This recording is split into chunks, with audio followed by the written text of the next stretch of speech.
This trail has been closed since 1986. I found out why. I've been a park ranger for almost 5 years now, and I thought I'd seen everything.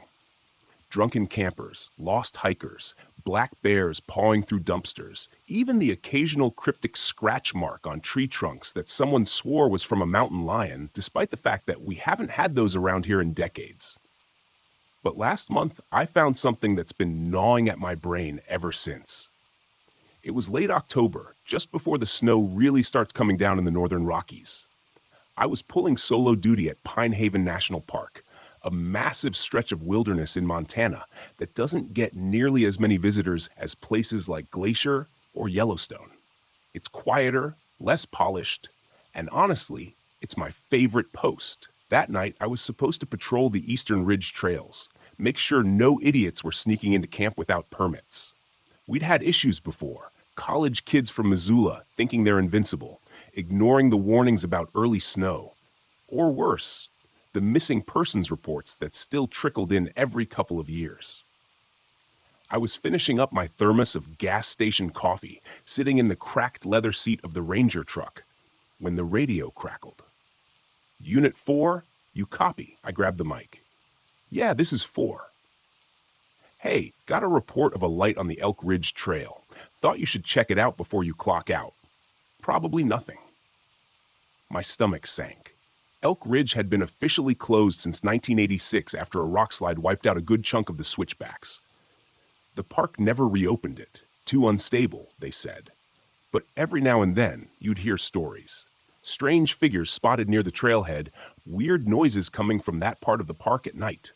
Hikers who got turned around and ended up back there and didn't come out. Copy that, I said, trying to sound casual, though I felt my fingers tense up on the steering wheel. I headed east, bumping along the dirt road, pine trees crowding in on both sides. The further I drove, the more isolated it felt, the kind of isolation that makes your skin crawl.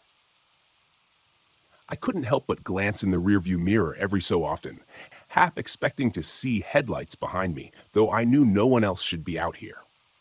When I reached the Elk Ridge trailhead, I killed the engine and stepped out. The wind cut through my uniform, sharp and cold, and I pulled my jacket tighter. The place was choked with overgrowth, thorny brush curling over what was once a well-maintained path, wooden signs, long rotted and splintered, some sagging to the ground. And then I saw it, a flicker of orange light maybe 50 yards up the trail, just past a bend.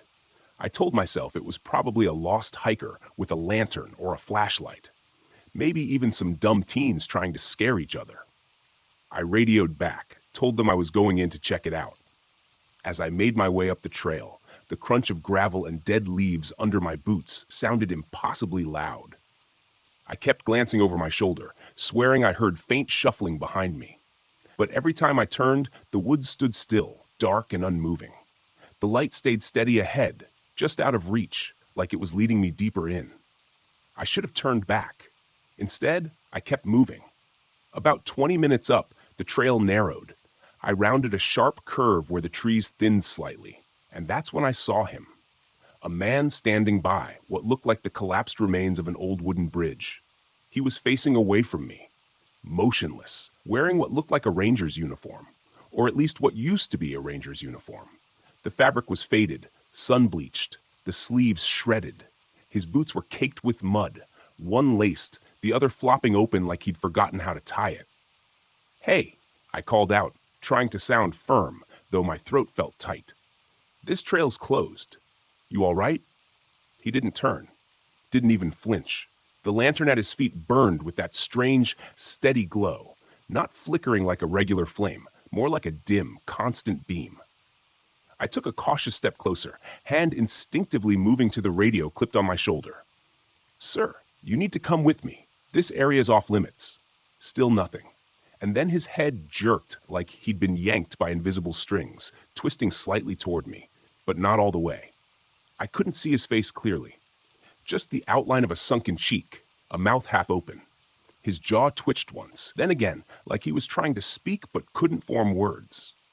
That's when I noticed the patch on his shoulder. Pine Haven Ranger Service.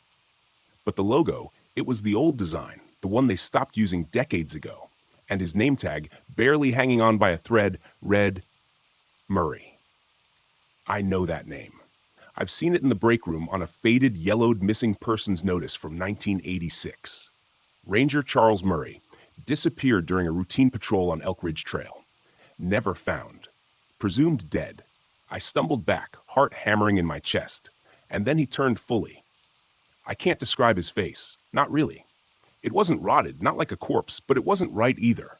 His skin looked wrong, like wax left too close to a fire, sagging and warped. His eyes were wide, glassy, and his mouth hung open just enough to reveal cracked, dark teeth. He lifted one arm, pointing past me down the trail. His hand trembled violently, and when he finally spoke, his voice came out like a rasping whisper. Turn back. I didn't wait. I ran. I didn't look back. Not until I was nearly to the truck, lungs burning, vision swimming. When I finally dared to glance over my shoulder, the trail was empty. The light was gone. The woods stood silent and dark as if nothing had ever been there. I drove back to the ranger station, shaking so hard I almost clipped a tree on the way down. I didn't report what I saw. I told them there was no one up there. No lights. Nothing. But the next night, when I was alone in the office, I went to the old records. I pulled Murray's file, and I found something I wish I hadn't. Scrawled on the last page, barely legible, was a note from the original search team. Do not reopen Elk Ridge. If anyone sees lights or hears the name Murray, tell them to leave. Do not let them follow. I don't know what's up there. I just know I'm never going back. That night, even after I got home, small, creaky apartment above the old bakery in town, I just sat on the edge of the bed, boots still on, jacket still zipped up. My hands wouldn't stop shaking. I kept replaying it over and over, that sagging face, those trembling fingers pointing, that voice like dry leaves scraping across the ground. Turn back. God. By morning, I convinced myself I'd imagined it. Maybe it was exhaustion, long shift, thin mountain air, maybe even leftover adrenaline. I hadn't eaten much that day, hadn't drunk enough water. Rangers sometimes joked about trail madness, the way your mind plays tricks on you when you're alone too long in the woods. I wanted to believe that's all it was. But then the messages started. The first came through the park's central radio midday. Unit 4, check in. I pressed the mic. 4 here. We got another report, dispatch crackled back. Hikers said they saw a ranger up by the old Elk Ridge overlook. My stomach dropped. That can't be right, I said, trying to keep my voice calm. That trail's blocked. No one should be up there. That's what we told them, but they were pretty insistent. Said the guy was in uniform, waving them down. I almost dropped the mic. My fingers felt ice cold. I'll take a look. I didn't want to go. Every bone in my body screamed at me to turn off the radio, make up an excuse, do anything else. But I'd been a ranger long enough to know you can't ignore a call. So I went. The drive out was even worse this time. The air felt heavier, like the sky was pressing down on the forest. My ears kept popping the way they do when you're gaining elevation, except I wasn't. I was heading across a familiar flat stretch. It was like the pressure was wrong somehow, like the atmosphere was off just around that part of the park. I reached the overlooked trailhead by late afternoon. It was quiet, way too quiet. Usually, you hear at least some bird chatter, maybe the distant knock of a woodpecker, squirrels rustling in the underbrush. Today, nothing, just dead air. I stepped onto the path, moving slow, boots crunching through frostbitten leaves. The trees here were old, towering lodgepole pines mixed with ancient Douglas fir, their bark blackened and scarred from wildfires decades past. The trail twisted ahead, pale and narrow, half swallowed by creeping vines and roots. About halfway up, I saw it. A boot print. Fresh. Not from a hiker. Too heavy. Too wide. More like a work boot. Ranger issue. My heartbeat spiked. I crouched down, fingers brushing the dirt. There was a faint drag mark too, like whoever made the print had stumbled or limped. I followed the trail carefully, every step feeling like I was walking into a trap. The light was fading fast.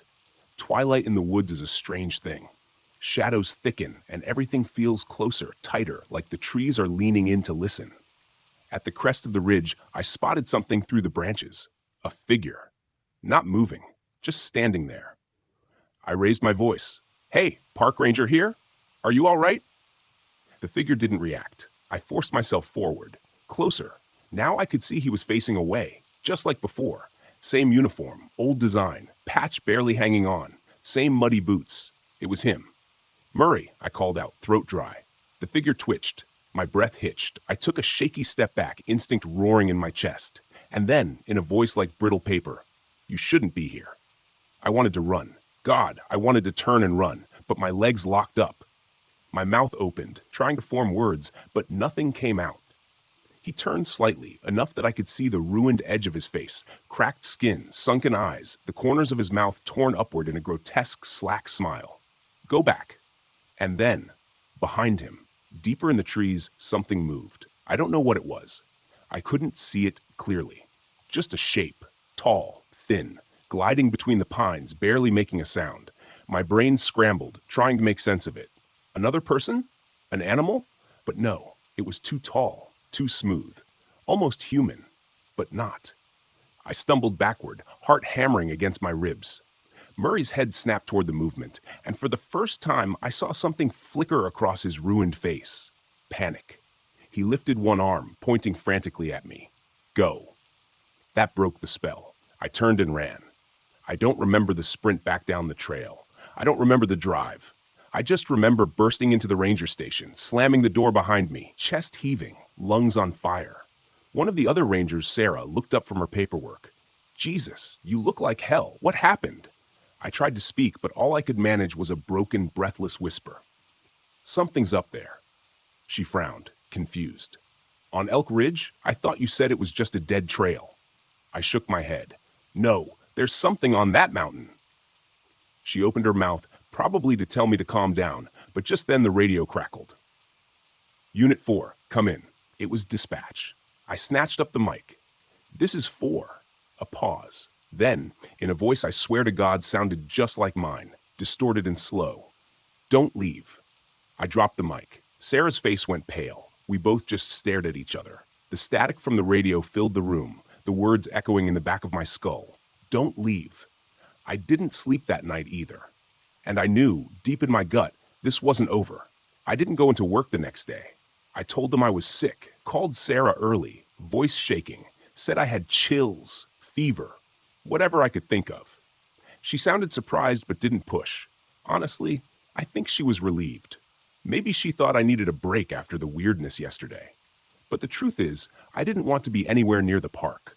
I stayed holed up in my apartment, blinds drawn, sitting on the couch with the TV on, just for background noise. Netflix played some dumb cooking show on loop, but I wasn't watching. I just sat there staring at the wall, replaying everything over and over. Murray's face, that thing behind him moving through the trees, the voice on the radio. My voice, warped and slow, telling me, don't leave. By evening, I thought maybe I was cracking up. I even Googled stress-induced hallucinations, paranoia, auditory distortions, anything to explain what was happening. Maybe it was burnout, or maybe I just spent too much time alone in the woods.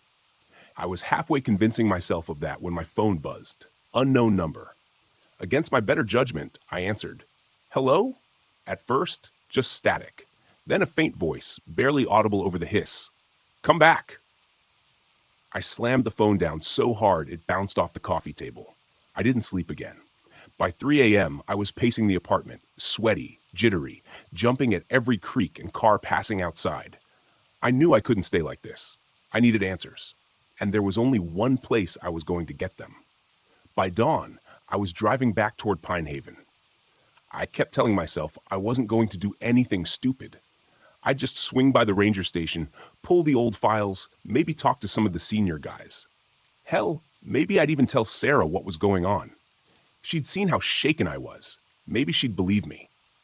But as soon as I pulled into the lot, I saw the station door hanging open. My stomach knotted. I killed the engine, stepped out carefully, listening. The place was quiet, except for the soft rattle of the wind through the flagpole. Hello? I called softly. Sarah? No answer. Inside, the lights were flickering. Papers were scattered across the floor. Chairs knocked over. Someone's coffee mug lay shattered on the ground. Dark liquid pooled beneath. I edged toward the back office where we kept the records. My boots crunched softly over the mess. I reached for the handle and froze. On the door, scratched deep into the wood, were the words, "Stay away from the ridge." My breath hitched. I pushed inside. The office was a disaster zone. Filing cabinets yanked open, folders whipped apart. But one thing caught my eye. An old cardboard box shoved into the corner, half buried under loose files. I dragged it out. Inside were photographs, yellowed, curling at the edges. Black and white shots of the park from decades ago. Rangers standing proudly at trailheads. Groups posing near waterfalls. Smiling faces by the old ranger station that had burned down years ago. And then, near the bottom, I found something different. A photo of Murray. He looked younger, clean-shaven, smiling awkwardly at the camera, one hand resting on a tree trunk. But behind him, just barely visible, was a shadow. Not a trick of the light, not a person. A shape. Tall, thin, smooth. Almost human. I felt a cold sweat break out down my back. My fingers trembled as I pulled out another photo. This one from a search party. Rangers standing in a line, flashlights pointed into the dark, faces tense. Again, in the distance, the shape, watching. I slammed the box shut. That's when I heard the bang. I spun, heart hammering. The front door of the station was swinging open, slamming hard against the wall in the wind. No, not the wind. A figure stood just outside. I barely saw it. Just a flash. Ranger uniform, faded, ragged, face pale and sunken. Murray. He stood there, half shrouded in shadow, one hand raised, trembling. I could barely hear it, but his lips moved. "Behind you." I turned, chest clenching, and saw for the briefest moment the reflection in the office window. Tall, thin, smooth, no face, no eyes. It was right behind me. I didn't think. I bolted, ran straight out the back door through the trees, stumbling over roots and brush, branches clawing at my arms and face. I didn't stop. I didn't look back. I just ran. By the time I reached my truck, my breath was coming in sharp, ragged gasps. I fumbled with the keys, heart pounding so hard it felt like it was about to crack my ribs open. When I finally peeled out of the lot, tires skidding over gravel, I dared a glance back at the station. Empty. No figure. No shadow. But just as I turned onto the main road, I saw something in the rearview mirror. For a split second, standing at the edge of the trees. Tall, thin, smooth. Watching. I don't know what it wants, but I know it's not done with me yet. I didn't go home. After I tore out of the Pine Haven lot, I just kept driving. Past the park boundary, past the small grocery store where the locals buy their bait and beer. Past the gas station that always smells like burnt coffee. I didn't even know where I was headed. I just needed to move. By the time I stopped, I was 2 hours south in a Walmart parking lot, hands shaking on the steering wheel, chest tight like I'd been holding my breath the entire drive. I sat there as the sun dipped behind the mountains, watching families shuffle in and out of the store, listening to the faint, hollow hum of some teenager's bass-heavy music thumping from a nearby car. It should have felt normal. It should have been comforting. But it wasn't. Even here, surrounded by people, I felt it. Like something was standing just out of sight, just beyond the corners of my vision, watching, waiting. I pulled out my phone, scrolling aimlessly, looking for something to ground me. I even pulled up Murray's missing person file again, rereading the details, like maybe I'd missed something. Patrol gone wrong, radioed in his location, never returned, declared missing after 48 hours. Except they did find something. I dug back into the search reports I'd photographed earlier, flicking through the images until I found the small, crumpled note they'd logged. Do not let anyone follow. What the hell did that mean? Was Murray warning me? Or was he part of this? Now I sat there, the question swirling in my brain like dirty water down a drain, until my phone buzzed in my hand. Unknown number. Again. I froze for a long moment, just staring at the screen. The little green accept button seemed to pulse like a heartbeat. Against every ounce of common sense, I answered. Hello? No static this time, just breathing. Slow, shallow, wet sounding. Then a whisper, low and cracked, like someone speaking through a broken mouth. You're already marked. My stomach lurched. I hung up so fast I nearly dropped the phone. For a few minutes, I just sat there shaking, trying to slow my breathing. I wanted to call someone, a friend, another ranger, even the sheriff. But who the hell would believe me? Hi! Yeah! I think a dead ranger and some faceless thing are following me. Yeah, that'd go over well. Instead, I forced myself to think. If whatever this was had attached itself to me, how did I break it?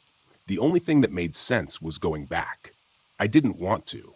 God, I did not want to. But if I just kept running, how long before it found me anyway? I waited until full dark before I turned the truck around. The highway back to Pine Haven was a black ribbon winding through endless pine and spruce. Every now and then, headlights from an oncoming car would flash by, momentarily lighting the trees, making me jump every time I thought I saw movement at the edge of the road. By midnight, I was back at the park boundary. The gates were closed. I parked the truck, killed the engine, and stepped out into the cold. The wind whispered through the trees, sending dry needles skittering across the pavement. Somewhere far off, a lone owl called. The rest was silence. I climbed the locked gate, boots slipping slightly on the icy metal, and dropped down on the other side. The park stretched out ahead, dark and still. My breath puffed out in clouds as I hiked toward the trailhead. And then, a light just ahead. Flickering orange. Lantern light. I crept forward slowly, heart pounding in my chest, every instinct screaming at me to stop. And there he was, Murray, standing at the mouth of the Elk Ridge trail, same tattered uniform, same ruined face. He raised one hand, trembling, and for the first time I saw his eyes clearly. They were wide, terrified, not at me, but at something behind him. He mouthed one word, "Run," and then I heard it. A dragging sound like something impossibly tall sliding through the trees, not walking, not stepping, gliding. I stumbled back, but my boots slipped on the frost and I hit the ground hard, breath knocked from my lungs. From where I lay, I could just barely see past Murray, and in the shadows beyond, it was there. The shape, tall, thin, smooth, no face, no eyes, no mouth, but I felt it watching me. It raised one long, impossibly thin arm and pointed not at me, at Murray. Murray turned sharply, mouth opening in a silent scream, and in an instant he was gone, like smoke sucked into a vacuum. No sound, no flash, just gone. I scrambled to my feet, sprinting back toward the gate, lungs burning, legs shaking. I could hear it behind me. Not footsteps, but a pressure. A pull, like the very air was bending, warping, chasing. I didn't stop until I hit the gate, nearly falling as I climbed over, tearing my jacket on the barbed top. When I landed on the other side, I didn't look back. I ran straight for the truck, slammed the door, and peeled out onto the highway, tires screeching. And for a long time, I just drove. I don't remember how long, maybe hours, maybe all night. But by the time I stopped, the sun was just starting to rise, pink and gold creeping over the mountains. I sat there shaking, staring at my reflection in the rearview mirror. And for a moment, just a moment, I thought I saw something move in the back seat. But when I turned, the seat was empty. I don't know what it wants, but I don't think I left it behind. I didn't go home. I couldn't. The thought of stepping into my dark, narrow apartment, drawing the blinds, turning off the lights, it made my skin crawl. I kept picturing that empty space behind me in the rearview mirror, imagining the faintest shift of a shadow, the slightest creak of floorboards under weight that shouldn't be there. So I drove, all morning, all afternoon. I pulled through Starbucks twice, not because I was hungry, but because the chatter of the workers, the hiss of the espresso machine, the ambient noise, it made me feel normal for brief moments. I didn't tell anyone. Not Sarah, not my supervisor, not the sheriff. Hell, not even the guy at the drive-thru window who gave me a second cup by mistake and joked, "Long night, huh?" If I opened my mouth, it all comes spilling out. And I didn't know how to explain it without sounding insane. By early evening, I found myself parked outside a Walmart again, this time in a neighboring town. I watched shoppers push carts stacked with bottled water, toilet paper, snacks, garden mulch, just everyday, boring stuff. I craved that mundanity like oxygen. My phone buzzed, blocked number. I squeezed it in my hand so hard I thought the screen would crack. My thumb hovered over the decline button, but I didn't press it. It stopped ringing. And then a text. "You can't run." No punctuation, no capital letters. I felt bile rise in my throat. I shut the phone off and tossed it onto the passenger seat, forcing myself to breathe. My hands were shaking again, a fine, uncontrollable tremor. I ran my palms over my face, willing myself to think, to do something. I didn't know what. Then, tap, tap, tap. I jolted. Someone was at the window. A man, mid-40s maybe, scruffy beard, wearing a green hiking jacket and cargo pants. He smiled awkwardly when I jumped, holding up both hands like, sorry, sorry. I cracked the window. Hey, sorry, man, he said, voice a little hoarse. Didn't mean to startle you. It's fine, I mumbled. Just, are you a ranger?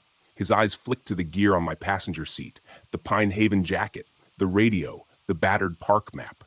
Yeah, I said warily. His face shifted, lips tightening. You were at Pine Haven last night, weren't you? My stomach dropped. How do you know that? I was there too. He glanced around as if checking who was nearby. Saw the light up on Elk Ridge. Saw something else too. I stared at him, pulse hammering in my ears. He leaned in slightly. I don't know what you saw, man, but it's following me too. A rush of cold hit my spine. We sat there in silence for a second. I looked him over, trying to gauge if this was some weird joke or a desperate, grasping truth. His eyes were bloodshot, rimmed dark with exhaustion. His hands gripping the window edge trembled faintly. What did you see? I asked quietly. His jaw worked. I don't even know. I was hiking up near the old trail, heard something moving, saw a lantern. I thought maybe someone was lost. But then, he stopped, swallowing hard. I ran, he finished. I've been running since. A thought hit me, sharp, electric, terrifying. If he was marked too, maybe we could figure this out together. Maybe we weren't completely alone in this. I killed the engine, unlocked the door, and stepped out. Let's talk, I said. He nodded, glancing nervously over his shoulder. Yeah, okay. My car is just over here. I followed him, heart pounding, every nerve on edge. We crossed the parking lot toward a dusty gray Subaru parked under one of the flickering overhead lights. He fumbled with his keys, hands shaking worse now, and I caught the faintest tremor in his voice as he said, I don't know how to stop this, man. I haven't slept in 2 days. I keep thinking. Click. He unlocked the door, and that's when I saw it through the back window in the reflection. It was standing behind us. Tall, thin, smooth. No face. My throat closed up, and before I could even yell, he turned just in time to see it. His mouth opened, but no sound came out. The thing raised one arm, long and jointless, pointing, not at him, not at me, but at the car. For one awful moment, I saw his face twist in realization, sheer, unfiltered terror. And then, like smoke in the wind, he was gone. Just gone. His keys clattered to the ground. The only sound in the empty lot. I staggered back, chest heaving, heart in my throat. I wanted to scream, wanted to run, but my legs locked. The thing didn't move. It just stood there, watching, waiting, and then it raised its hand again, this time pointing at me. My vision blurred, and a roaring sound filled my head like rushing water. My knees buckled, and I dropped to the ground, gasping, clawing at the pavement as if I could hold onto the world. And then, as suddenly as it started, it was gone. The lot was empty. The Subaru sat there unlocked, abandoned, and I was alone. Alone, but marked. I don't remember how I got back to the truck. I don't remember starting the engine or pulling onto the road or even driving the first 20 miles. I just remember the feeling, that hollow, ringing emptiness inside my chest, like something had been scooped out of me. Like my body was running on fumes, the shell of a person just barely holding together. By the time I realized where I was going, the sign was already in front of me. Pine Haven National Park, closed for winter season. The gates loomed up, chains tangled around the bars. I sat there in the cab, watching the trees sway in the wind, headlights carving faint shapes in the underbrush. I knew it was a trap. I knew going back was insane. But what was the alternative? Keep running until it took me? Sit in some motel room until I faded out like the man in the Walmart lot? I stepped out of the truck. The cold hit me like a slap, sharp and biting, but it barely registered. My fingers worked numbly at the gate, pulling at the chains until they gave just enough for me to slip through. And then I was walking back toward Elk Ridge, back toward the trail that had been closed since 1986. The woods were silent, except for the faint whisper of wind. My boots crunched over the frostbitten dirt, the air sharp in my lungs. Every step felt heavier, like something was pressing against me. Not just the cold, not just the fear, but something bigger, thicker, like the very air was closing in. I reached the mouth of the trail, and there, waiting, was Murray. Same sunken eyes, same tattered uniform, same trembling hand raised in warning. But this time I didn't stop. I stepped closer. His mouth opened, jaw shaking, that voice scraping out like dry leaves. "You can't." I shook my head. "I don't have a choice." His hand dropped. His shoulders sagged like some invisible weight had crushed the last bit of fight out of him. And then slowly, he turned. He walked ahead, lantern flickering dimly in his hand, leading me up the trail. I followed. We climbed higher, past the broken switchbacks, past the dead trees and overgrown brush, until we reached the ridge. The wind howled here, sharp and endless, rattling through the burned-out trees. And waiting at the top, it stood. Tall, thin, smooth. No face, no mouth, no eyes. But I felt its gaze lock onto me. For a moment, Murray stood between us, lantern shaking, shoulders tense. And then the thing lifted one long, jointless arm and pointed, not at me, at him. Murray's body jerked, head snapping up, mouth opening in a silent scream as his form began to unravel, pieces fading like ash in the wind. I lunged forward instinctively, reaching out. No. But my hand passed straight through him, catching only cold, empty air. In a heartbeat, he was gone, just like the others. And then the thing turned its hand, pointing at me. I fell to my knees, chest heaving, heart slamming so hard I thought my ribs would crack open. I could feel it pulling at me, the same unraveling force, the same hollow emptiness creeping into my bones. But then a voice, low, faint, right by my ear. "Run." I don't know how. I don't know where the strength came from. But my legs moved. I ran. I ran like hell, stumbling, crashing through the underbrush, breath burning in my throat. Behind me, I could feel the air twisting, warping, the forest bending in impossible ways. Trees groaned and split. The ground seemed to ripple under my feet. But I ran, all the way back down the ridge, all the way through the forest, all the way to the truck. I didn't look back. I couldn't look back. When I finally reached the truck, I slammed the door shut, fumbled the keys, and peeled out onto the main road, driving faster than I ever have in my life. The forest fell away behind me, dark and silent. I didn't stop. Not until I crossed the county line. Not until I saw the familiar glow of gas stations, fast food joints, Walmart, Costco, the real world bleeding back in, grounding me. But even now, even as I sit here in a crowded McDonald's parking lot, surrounded by people, music, lights, I can still feel it. Watching, waiting. I don't know why it hasn't finished the job. I don't know if it's done with me. But I know one thing. I'll never go back. Not to Pine Haven, not to Elk Ridge, not to that trail. Because some places, they were never meant to be reopened. Can you tell me what time you are listening to this video? How do you feel about my video? If you like, please like and subscribe, and comment to let me know. That is a great motivation for me. Thank you guys.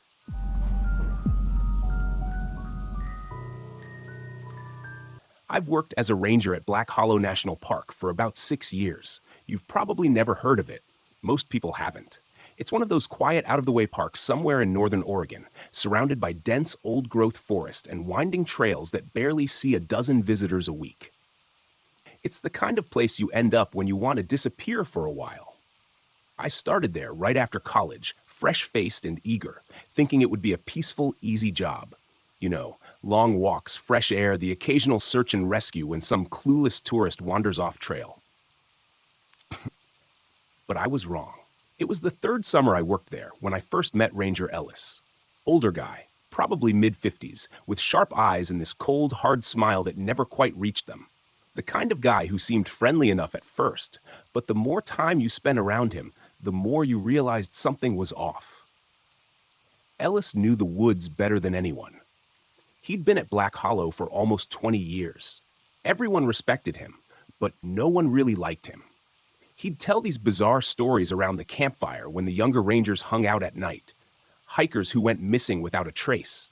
Campers who vanished from locked tents. Trails that looped back on themselves no matter how far you walked. We laughed nervously, pretending we didn't believe him. But then one day, he pulled me aside. "Listen," he said, lowering his voice. "If you ever hear a baby crying out there, you run. Don't ask questions. Don't go looking." I laughed, thinking he was messing with me, but his face didn't change. "I'm serious," he said. "You hear it, you run." The way he said it, flat, cold, matter of fact, gave me goosebumps. I should have taken him seriously. A few weeks later, I was doing a routine night patrol near the southern edge of the park. It was late, maybe close to midnight, and I was finishing up my loop near Pine Creek when I heard it. This faint, wet little wail. It stopped me dead in my tracks. At first, I thought it was a fox. You know how foxes can sound like babies sometimes, screaming in the night? But this didn't sound like a fox. It was softer, thinner, more desperate. Like an actual baby out there somewhere in the dark, crying. I stood there for a long second, heart thudding. Logic told me it was impossible. There shouldn't be anyone out here this late, let alone an infant. But what if there was? I radioed in. "Dispatch, this is Ranger Connor. I'm near Pine Creek, hearing what sounds like an infant crying. Anyone report a missing child?" Static. I tried again. Nothing. That was the first real warning sign. The radios almost always worked fine on this side of the park. But instead of heading back to the station, I went toward the sound. I don't know why. I just felt this pull. I followed the faint wails deeper into the trees, off trail, stepping over roots and through thick underbrush. The night was cold, and the woods felt wrong, like the air itself was too still, too heavy. Every step I took, I expected the crying to stop, for the noise to reveal itself as a trick. Maybe wind through the branches, maybe some animal, but it kept going. I must have walked half a mile before I came into this small clearing. And that's when I saw him, Ranger Ellis. He was just standing there in the center of the clearing, arms folded, watching me. The crying stopped. My mouth went dry. What are you doing out here?" I stammered. He smiled, that same cold, thin-lipped grin I'd seen 100 times before. "I told you," he said softly. "You hear it, you run." Before I could answer, before I could even move, I heard something move in the trees behind me. Heavy footsteps. Slow. Deliberate. My skin went ice cold. Ellis didn't move. He just stood there, smiling. As I slowly turned around, I didn't see anything at first. Just the black shape of the trees, the pale moonlight cutting through the branches. Then a figure stepped out. It wasn't a ranger. It wasn't a hiker.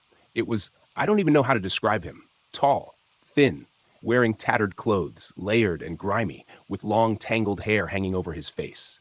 His eyes gleamed under the moonlight, wild, glassy, feral.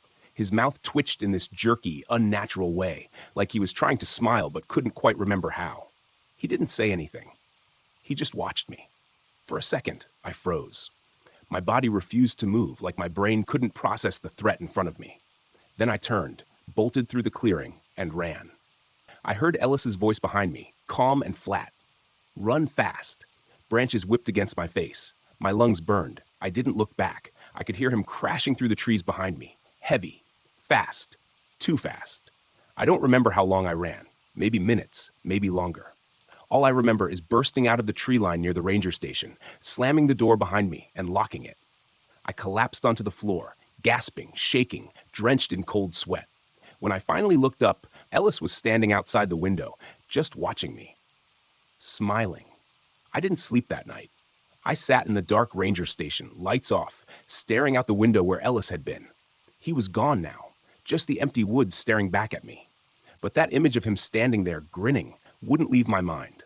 I kept replaying it over and over, the sound of the baby crying, the deranged man in the woods, Ellis watching it all unfold like he knew, like he wanted me to see. Around 4 a.m., I heard the crunch of tires on gravel. It was Dave, the morning shift ranger, pulling up in his old Ford. I jumped up, ran outside to meet him. "Jesus, Connor, you look like hell," he muttered when he saw me. I tried to explain, stumbling over my words, shaking. "Ellis, he was out there. There was someone else, some guy. I heard a baby crying." Dave just frowned, glancing toward the trees. "Ellis? He's off this week, man. Took vacation days. Said he was visiting family in Idaho." I stopped cold. "No," I said quietly. "He was here. I saw him." Dave gave me a long, uneasy look. "You been sleeping okay?" I wanted to argue, but something in his tone made me hesitate. I sounded insane. Hell, I thought I sounded insane. So I just nodded slowly, pretending to brush it off. Yeah, maybe I'm just overtired." I spent the rest of the day trying to shake it off. But that night, I couldn't stop myself. Around midnight, I found myself back at the edge of the woods, flashlight in hand, staring into the darkness where I'd first heard the crying. Every logical part of me was screaming to leave it alone. Go home. Let it go. But there was this gnawing, restless feeling inside me, like unfinished business. I walked the trail slowly, sweeping the light left and right. The woods were dead silent. No wind, no animals, no rustling leaves, just the soft crunch of my boots on the dirt path. I passed Pine Creek, the water glimmering faintly in the moonlight. Then I heard it again, that thin, desperate little cry. I froze. Every hair on my body standing up. It was coming from deeper in, not far, maybe 100 yards. I should have run. I should have remembered Ellis's warning, but I didn't. I pushed through the brush, heart hammering, flashlight shaking in my hand. The sound led me to an old, overgrown side trail, one I didn't recognize. It wasn't on any of the park maps. The trees here grew thick and twisted, their branches arcing overhead like skeletal fingers. The crying grew louder. It was right up ahead. I stepped into a small clearing and stopped dead. There was no baby. Instead, nailed to one of the trees was a small, grimy speaker. The noise was coming from it, a recording. I felt sick, and then behind me, I heard soft footsteps, slow, careful, deliberate. I spun around, flashlight beam cutting through the dark. There, standing just beyond the clearing, half hidden in the trees, was the same man I'd seen the night before. Tall, gaunt, staring at me with those wild, feral eyes. I stumbled back, heart slamming against my ribs. "Who the hell are you?" I shouted, voice cracking. He didn't answer. He just smiled. I bolted, crashing through the underbrush, branches clawing at my clothes, lungs burning.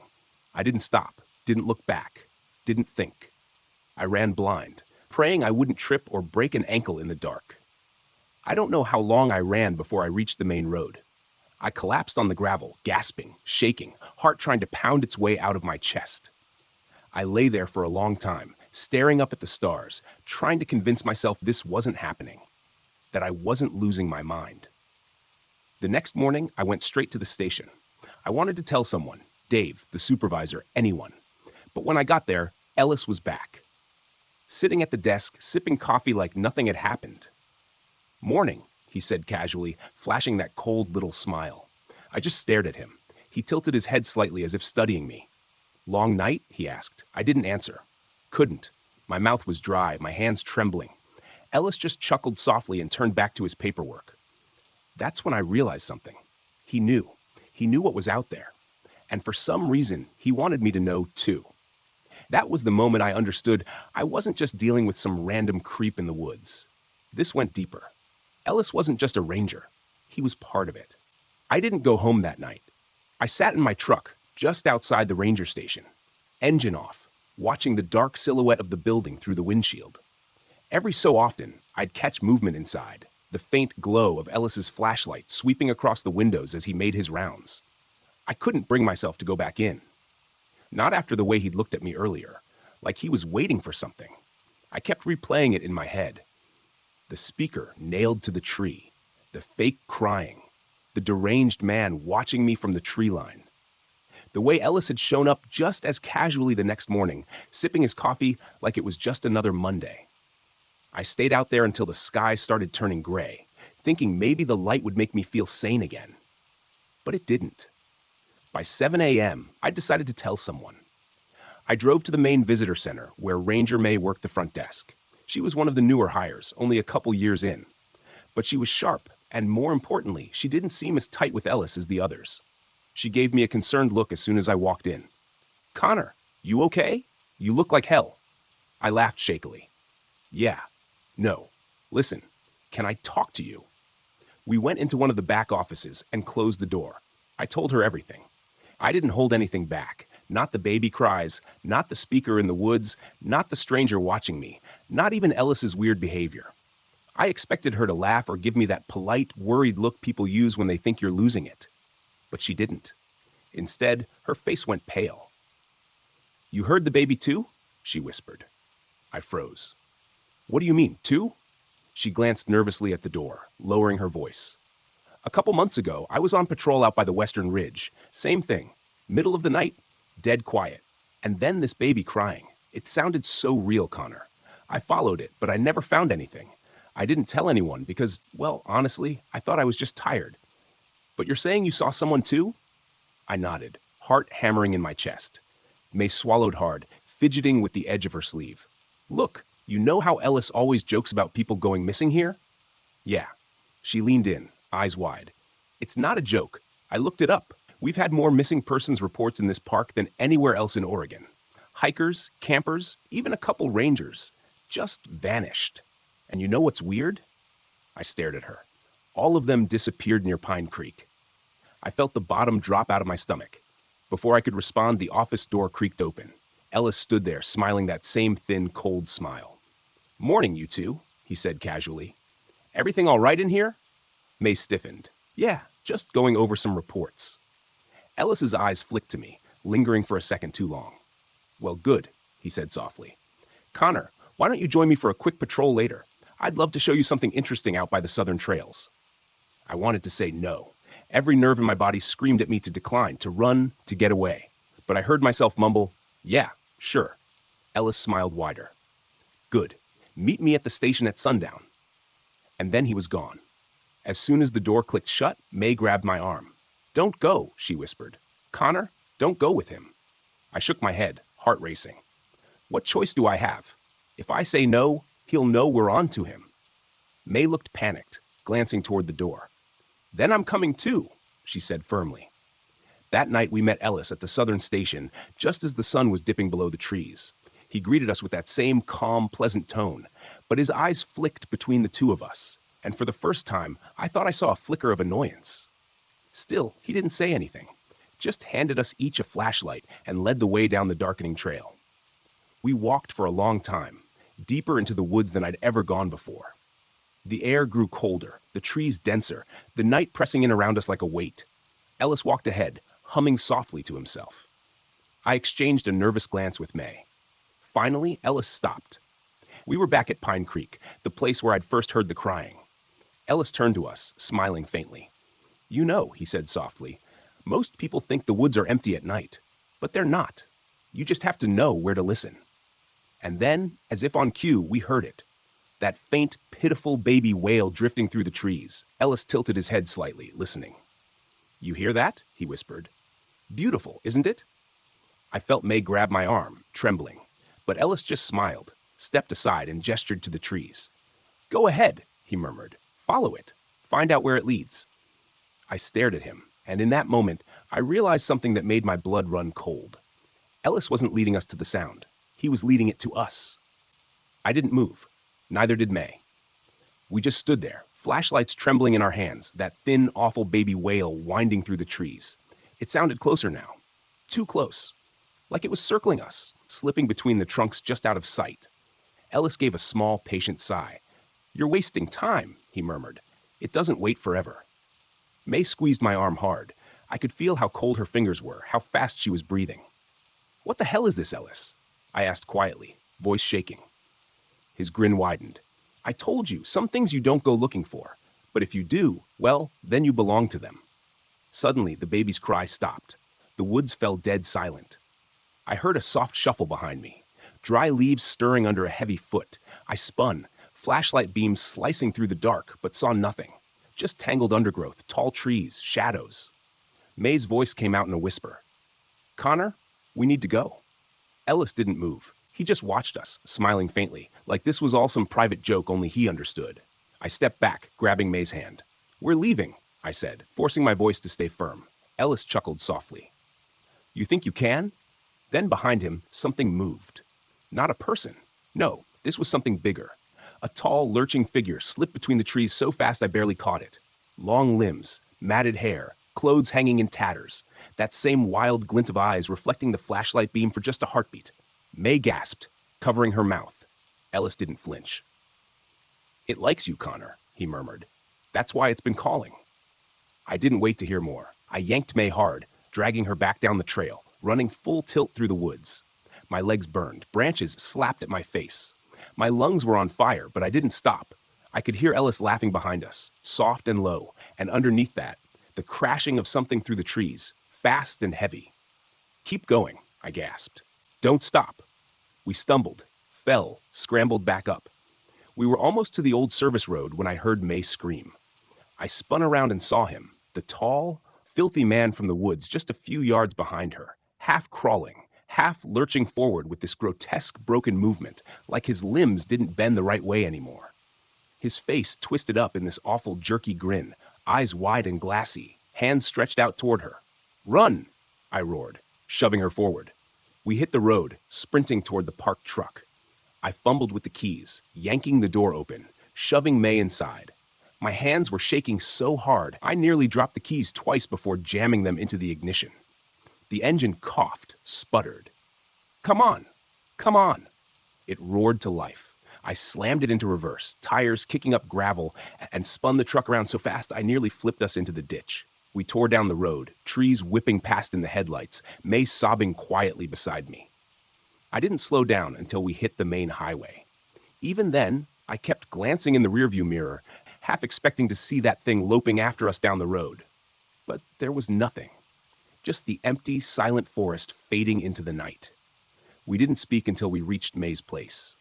She sat there in the passenger seat, pale and shaking, wiping at her face with trembling hands.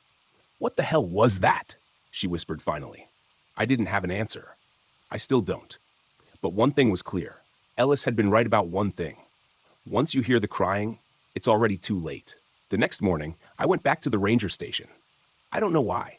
Part of me wanted to act like everything was normal, like maybe it had all been some horrible nightmare.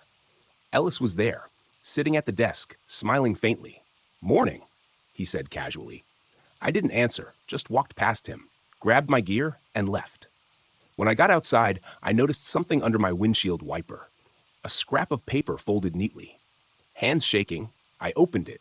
It was blank, except for 4 words written in a thin, spidery hand. "You'll hear it again." And somehow I knew this wasn't over. Not even close. I didn't go home after that. I drove aimlessly for hours, stopping at some random Starbucks just to sit inside under bright fluorescent lights, surrounded by people. I needed noise, movement, anything that wasn't the suffocating silence of the woods. My hands wouldn't stop shaking. Every time the door chime jingled, I flinched, expecting to see Ellis standing there. Or worse, that feral man thing from the trees, lurking just outside the windows. By the time I got back to town, it was late afternoon. I called May. She sounded like she hadn't slept either. Her voice was tight, shaky. "I've been researching," she said without even saying hello. "I think I found something." We met at a cheap roadside diner just off the highway. May had her laptop out, a half-empty coffee next to it, and a folder stuffed with old printouts.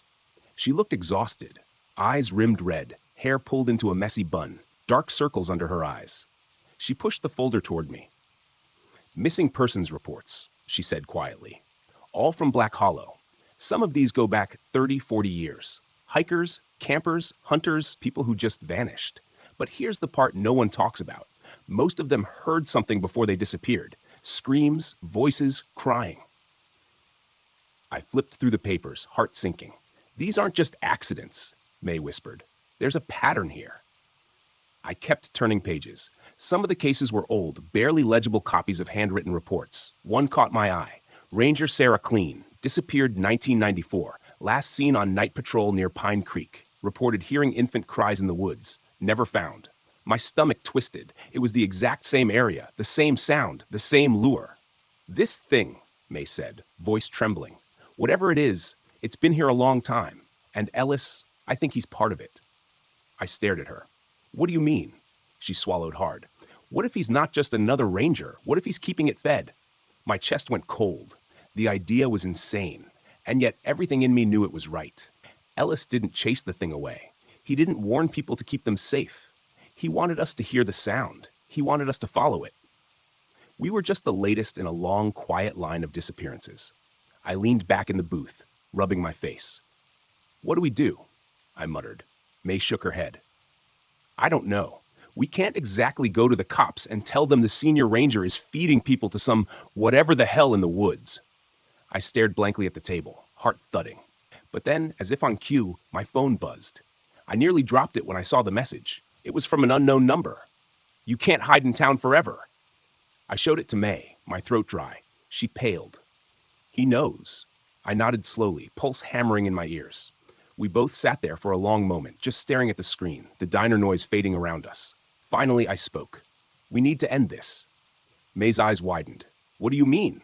I looked at her, steadying my voice. "We go back tonight, we find the source, and we destroy it."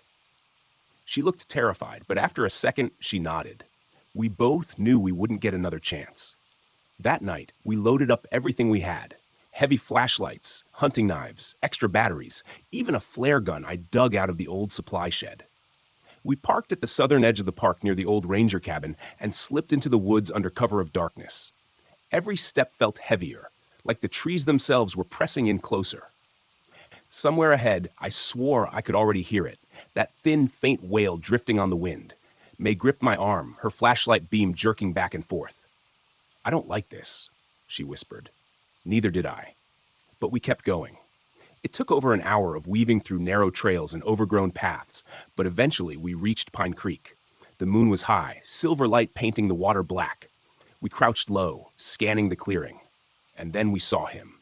Ellis stood on the opposite bank, hands folded behind his back, watching us calmly. "You came," he called softly, voice carrying over the water. "I was hoping you would." May tensed beside me, her breathing sharp. "What do you want?" I shouted. Ellis smiled faintly. "I don't want anything, Connor, but it does." Behind him, the trees stirred. Slowly, the tall figure emerged, long-limbed, hunched, filthy, its pale eyes gleaming in the moonlight. It wasn't just some deranged drifter. It was something worse, something old. I gripped the flare gun tightly, heart pounding so loud I thought I'd black out. Ellis tilted his head a little, smiling. "Go ahead," he murmured. "Shoot. See if it helps." I raised the flare gun, aiming directly at him, but my hands were shaking too hard. And then the thing charged. It moved impossibly fast, lurching across the clearing with a horrible broken gait, teeth bared, eyes wide and wild. I fired. The flare streaked through the night in a burst of blinding red. And then May and I ran. We didn't look back. We just ran, crashing through the trees, breath ragged, feet slamming the dirt. The last thing I heard was Ellis's laughter, soft and cold, echoing through the woods, and beneath that, the sound of the baby crying, closer than ever. We ran until my legs were giving out. Branches tore at my jacket. Roots caught my boots. My lungs felt like they were on fire. But I couldn't stop. May was right beside me, gasping, stumbling, flashlight beam bouncing wildly through the dark behind us. I could hear it. Not just the heavy crashing footsteps of that lurching thing, but Ellis, his calm, deliberate steps, his soft, almost amused voice carrying through the trees. You can't outrun it. The baby's cries were all around us now, spinning in the air like they were inside my own head. No clear direction. Just this awful, desperate wail that pulled at something deep and instinctive inside me. We burst into a clearing, some old ranger supply shed, rusted and half collapsed, tucked off a forgotten service road. I shoved May inside and slammed the door shut behind us, bracing it with my shoulder. My flashlight flickered, weak. The flare gun was gone, lost back on the trail. May sank to the floor, clutching her knees, tears streaming down her face. "We're not getting out of this, are we?" she whispered. I wanted to lie. I wanted to tell her yes, but I couldn't. I slid down next to her, heart hammering so loud I thought it would shake the walls. Outside, the footsteps circled, soft, slow, patient. Ellis's voice drifted through the thin walls. "Do you know why it cries, Connor?" he called softly. "It's hungry. It's always hungry." I clenched my fists, rage bubbling up through the terror. "You feed it, don't you?" I shouted back. "You bring it people. You let it take them." Ellis's chuckle was low, almost fond. "I don't let it do anything," he murmured. "I just work here." Something slammed against the shed door, hard. The whole frame shuddered. May let out a choked sob, clapping her hands over her mouth. I scrambled up, frantically looking for anything we could use. A weapon, a way out, anything. My light swept across broken shelves, cracked crates, rusted tools, and then I saw it. An old canister of fuel, half buried under rotting tarps. I grabbed it, shaking it. Still liquid inside. May's eyes widened as she realized what I was thinking. "You're crazy," she whispered. I gave a tight, grim smile. "Probably." Outside, the thing slammed the door again, harder this time. Wood cracked. I yanked the tarp off, dousing the doorframe in the walls. My hands were shaking so badly I nearly dropped the can, but I forced myself to keep going. I fumbled in my pocket, pulling out a battered old lighter. Ellis's voice came again, closer now. You can't kill it, Connor. I flicked the lighter, a small, weak flame. I don't have to, I muttered. I just have to slow it down. The door burst inward, and I threw the lighter. Flames roared up instantly, racing across the fuel, devouring the dry, splintered wood. The whole shed went up like a matchstick. I grabbed May's hand and ran, tearing out the back, coughing on the thick black smoke. Behind us, the creature shrieked. Not human, not animal. This awful, guttural wail that curdled my blood. I heard Ellis shouting, furious. But I didn't stop. We didn't stop running until we hit the highway. We collapsed on the gravel shoulder, gasping, choking, trembling. Somewhere behind us, the woods glowed faintly orange. I don't remember getting into town. I don't remember calling anyone. The next thing I remember is sitting in the back of an ambulance, a blanket over my shoulders, watching May give her statement to the sheriff, her face pale and drawn. They searched the woods, of course. They found the burned remains of the shed, some scorched scraps of fabric, twisted metal, but no body, no Ellis, no creature, no explanation. In the days that followed, May and I both quit. We left Black Hollow, left Oregon altogether. We don't talk much anymore. Too much shared trauma, maybe. But sometimes late at night, I still hear it, that faint, thin wail drifting on the wind.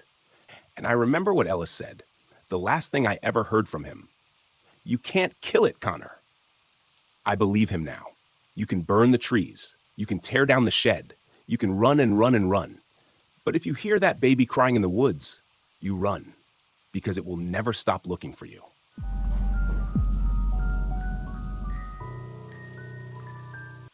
I've been a fire lookout for about a year now. I spend most of my life alone in a small, window-lined, one-room shack atop a steel and wood-frame tower in the middle of the Great Smoky Mountains National Park. My only companions are my collection of cheap novels, a laptop computer with infrequent and unreliable internet service, and the two-way radio I use to communicate with the few nearby towers and ranger stations. Nearby is a bit of a misnomer, though. Using my high-powered binoculars, I can just barely make out Tower 12 on a clear day, situated several miles to my west. Tower 15, the next nearest to my location, only appears as a glint of sunlight to my east when the sun catches it just right. I've been told the Parks Department intends to put up some additional towers in this area as soon as it gets the necessary funding, which is probably no time soon. That's fine with me, though. I like the solitude. It helps quiet my mind, keeps the memories at bay. Mostly, I occupy my days either with simple maintenance in and around the tower or scanning the dense trees all around me for any signs of trouble. It's been a dry year, so the threat of fire is a constant one. This particular afternoon, I was clearing some brush from around the base of the tower that had begun to encroach on the fire road leading back to the nearby ranger station 20 miles away. Even with the heavy suspension of the government-issued Jeep, the road was a harsh ride at the best of times. I had just finished dragging some brush cuttings off into the tree line when the radio clipped to my belt squawked. Tower 9. This is Tower 12. Do you copy? It was Billy Johnson, my supervisor. Nice enough guy, I suppose. Tended to leave me alone most of the time. I straightened up and stretched my back, wiping the sweat from my eyes with my forearm and keyed the microphone attached to my shoulder. Go for Tower 9, I replied as I replaced the shears and bow saw into the small storage shed near the base of the stairs. John, do you have eyes on a bit of smoke north of your position? Stand by, Billy, I said, snatching up my water bottle and jogging to the metal staircase that wound its way around the tower. I didn't bother locking the 8-foot chain-link fence surrounding my little compound. Chances were, I'd be back soon enough. Reaching the top, I stepped through the trapdoor and onto the walkway that circled the cabin, closing it behind me. It was habit at this point. The last thing I needed was to take an errant step and tumble down through the open hatch. I'd probably end up breaking my neck. As I passed by, I reached into the open door of the shack and grabbed the binoculars hanging on a nearby hook. Rounding the railed corner of the walkway and turning my attention to the dark green blanket of trees stretching out before me, I saw the smoke almost instantly. A thin trickle of wispy white haze rose lazily above the canopy some distance off. Probably just some campers, I figured, though there weren't any approved campsites in that area. We always had more than a few folks each season who decided that camping off-trail in the deep bush sounded like quite a hoot. Most of them come back just fine, oblivious to the danger that this wilderness presents to anyone not adequately prepared. Some of them have to be brought out by search and rescue. Some of them just don't come back. A ranger or a random hiker might occasionally come across the deserted remains of a campsite and report it in. Those are the spooky ones, the ones where people just vanished and left behind a perfectly set up campsite. No explanation, no clues, just a deserted clearing, often with perfectly intact tents and personal effects. But there are bears and mountain lions, along with a handful of lesser predators that roam these forests, and sometimes they get hungry enough to stalk and even kill humans. And that doesn't even take into consideration the much more likely scenario, folks stepping out of their tents at night to take a piss and very quickly getting lost. Most humans aren't suited to survival in the wilderness, unfortunately. My radio squawked again. "Tower 9, what's the word?" "Yeah, I see it, Billy. Looks to be a couple of miles due north of my tower." "What's your plan?" he asked. I knew what he meant. Keep an eye on it and hope for the best, or take a trip over and investigate. After a brief pause, I sighed with resignation. It's probably just a campfire, but I guess I better head over and take a look to be sure. I didn't relish the thought of trekking to that area of wilderness, to be honest. It was the only area I hadn't explored during my time here. There weren't many trails heading in that direction, and the ones that did were badly overgrown and too narrow for the Jeep. A couple of miles hike might not seem like a lot, but when you're out here alone, the dense trees seem to stretch on forever. 2 miles can feel like 100. "Roger that, John," Billy replied. "Take your pack and your rifle. Check in periodically." "Will do. Tower 9 out," I said, replacing the binoculars on their hook and shouldering the red canvas backpack waiting dutifully in the corner chair. I grabbed the rifle from its rack over the doorframe, checked to make sure it was loaded, and headed out. As I locked the gate behind me, I threw my pack in the back of the Jeep and set the rifle beside it. The Jeep wouldn't get me too far before the brush made the trail impassable, but if it saved me even half a mile of hiking, it was well worth it. The sun was still high in the sky. I had plenty of time to get there and back before dusk, as long as I didn't dawdle. I started the engine and turned the wheels toward the unmaintained trail to my right. After only a few moments, the trees and canopy obscured any trace of the watchtower behind me. I was actually able to push the Jeep farther than expected. A pleasant surprise. I was probably a mile along the trail before it bent, and a massive pine lay across the path, much too large to go over. The dense underbrush around me ruled out the possibility of going around. I immediately lamented not bringing the chainsaw. Cutting it up and winching the pieces out of the way wouldn't have been too difficult and would have saved me a ton of trouble. With a quiet curse, I stepped out of the Jeep and grabbed my gear from the back seat. I smiled to myself as a quote from a certain fictional adventure-seeking archaeologist suddenly came to mind. "We walk from here." Making sure to mark the location of the Jeep on my handheld GPS, I stepped over the thigh-high tree trunk and continued along the path. According to my earlier estimate, the trail was heading in the direction of the smoke, which was a blessing in my book. The less time I had to spend bushwhacking, the better. The trail continued to narrow, as I expected, and before long, I was brushing branches and leaves with my shoulders as I walked. The trees, which had been alive with the cheering and chirping of animal life near the tower, now seemed muted. The forest around me was growing denser, feeling oddly claustrophobic at times. Billy checked in a few times, and I updated him on my progress, promising to maintain regular contact. He advised me that a weather relay from the ranger station had reported an approaching storm, likely to reach us before nightfall. A quick glance at my watch made me wince. I had already spent more time than I'd predicted. Maybe it was best to turn around and head back. The last thing I wanted was to get caught out here overnight with minimal supplies and a rainstorm. I wasn't worried, but it sure wouldn't be comfortable. If I'd been farther from my destination, I probably would have turned back right then. I wish I had. Within another 20 minutes, however, I smelled the faint scent of a wood fire. Not strong, but definitely there. I was even more certain of what I'd find when I reached them. When I stepped out of the now almost non-existent trail, I found myself in a sparsely treed area amidst a dozen or so wooden shacks, and I halted in surprise. I had reached the base of a hilly rise covered in heavy forest, and these old, forgotten cabins looked like they had belonged to some sort of small settlement. Perhaps an old logging camp, I thought. I didn't know this place even existed, and made a mental note to research it when I got back to my tower. I keyed the microphone. "Tower 12, this is John. Do you copy?" Billy replied, his voice staticky and distant. "Hey, John, Tower 12, what's your status?" I frowned and looked around at the towering trees all around me. I suppose I was asking more out of the portable radio than was reasonable. I was lucky I still had any signal at all. "I found what looks like an old logging or trapping camp," I said, meandering among the decaying and derelict cabins. Most had collapsed roofs and were barely standing. "The campfire has to be nearby. I'm going to take a look around a bit more." There was a pause before Billy spoke again. "What's your current location, John?"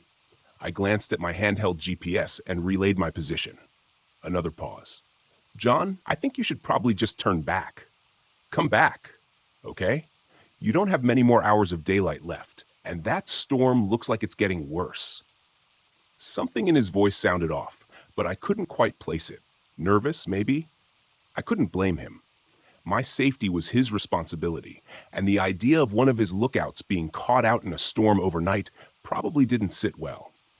Coincidentally, it didn't sit well with me either. "You may be right, Billy," I replied, turning around and casting my eyes over the area. "I'll just head—" I stopped as my eyes caught sight of a bright yellow nylon tent just beyond the last of the structures. "Repeat your last, John." "I didn't get that." "Stand by." "Tower 12, I said absently, making my way toward what I now realized was a small cluster of 3 modern tents situated around a central fire ring. The fire had been completely extinguished, but the embers still smoldered lowly, the source of the smoke. I looked around for the campers. Nothing. No one in sight or earshot. Sleeping bags and electric lanterns were still inside the tents, though I couldn't find any backpacks or supplies. "Hello?" I called out, turning in a circle. "I'm with the Forest Service. Is anyone here?" Nothing, just the muted echo of my own voice. I was about to dump some dirt on the remaining embers of the campfire and call it a day when I noticed the narrow footpath leading toward the slope. In the soft dirt were clearly recent footprints heading away from the camp. I keyed the mic again. "Tower 12, this is John. I found the source of the smoke. It's a campfire, all right?" "Nothing to be concerned about," Billy answered almost immediately. "Roger that, John. Head back home." I paused a moment, curiosity pulling me toward the footpath. "I'll be heading back shortly, Billy. Just want to check something out first." "I wouldn't screw around out there, John," Billy replied, an edge to his voice. "Better head back now so you can beat the storm." His last sentence didn't exactly sound like a suggestion. Something had him rattled. I hesitated before answering. "Acknowledged," I said, knowing full well I was going to check out the path before heading back. Still, I didn't feel like arguing with my supervisor over something so small. Just a quick walk up that path, then I'd be on my way. This path was even less established than the one I'd been on earlier, but I could clearly see the campers' imprints in the dirt as I went. Before long, I emerged into a small clearing, eyes widening with yet another unexpected discovery. The rough-hewn timber that framed the entryway was set into the near vertical slope of the hillside before me. It created a dark tunnel entrance that had clearly been sealed off with a heavy iron gate many years ago, likely by the Park Service to keep inquisitive hikers from falling to their deaths in an old, abandoned mine shaft. So it had been a mining camp, not a logging one. I didn't know there were any mines near here. Hell, I wasn't even sure what they could have been mining for. Coal? Maybe gold? Did they even have gold mines in Tennessee? Who knows? Certainly not me. Clearly, regardless, now that gate stood wide on its hinges, the remains of a rusted chain and antique padlock lying in the dirt nearby. Hell, I couldn't just turn around and leave. One of these dumbass campers had decided it'd be fun to explore a closed and restricted mine entrance. This is Tower 12. This is John D. Reed. Billy probably wouldn't be happy that I'd continued my exploration after he told me to head back, but there was nothing to do about it now. I wasn't equipped or trained for any sort of cave exploration or rescue. The Rangers had very specialized teams for that sort of thing. But I could at least poke my head inside and see if there were any campers, or hear them, confirm if they went inside. No answer from the radio. I tried again, with the same results. I tried a different approach. Tower 15, this is John from Tower 12. Do you copy? I said into the radio. I figured I might be able to at least get Nathan's attention if I was out of range of Billy. Tower 12. There was a burst of static that sounded like it might have contained the hint of a human voice, but it was too distorted and distant to make anything out. There was only a moment of indecision before I made up my mind. I knew it was reckless going into the mine, especially when my supervisor believed I was currently on my way back to the tower. But I had this nagging intuition that something might be wrong with the whole situation. Maybe someone was hurt and needed help.